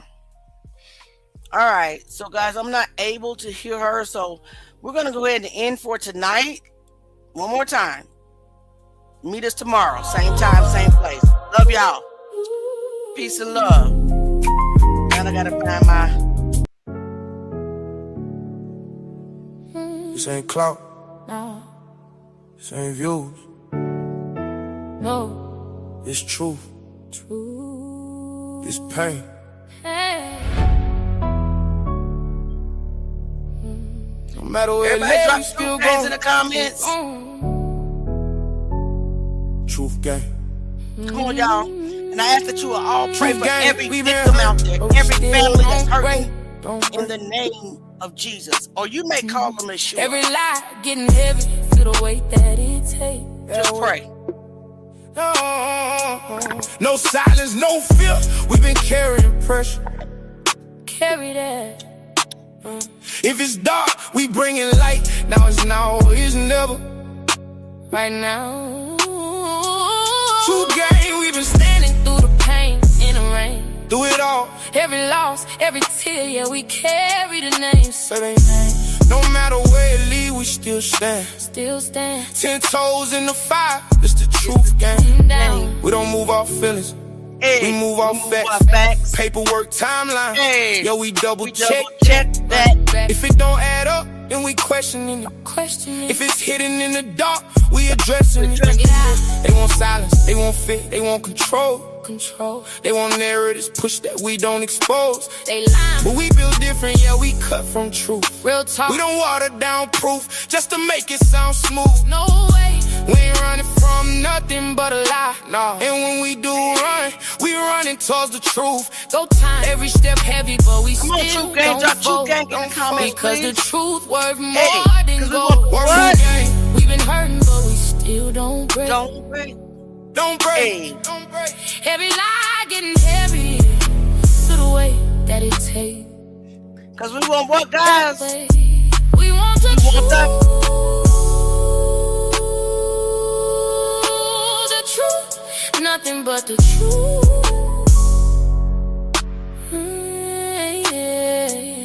They quiet when it matter, but we loud for 'em. Louder. Candlelight tears. Yeah, we cry for 'em, still crying. They wanna check, try to sell the pain. Nah, but we want truth, we want real names. Real names. Ain't no healing if the truth is. No head, ain't no peace if they slide it. They politic trying to twist the story, but we 10 toes, yeah, we fight for it. Stand on it. We done seen cover-ups, we done seen delay. We done seen the evidence get pushed away. Pushed out. We done seen families cry with no answers. While the truth get buried under lies and distractions. But we still here and we still pushing forward. Even when it get heavy, we going harder. This bigger than views, bigger than fame, bigger. This about justice, this about names. Say they name. It's for every mama still crying. It's for every name.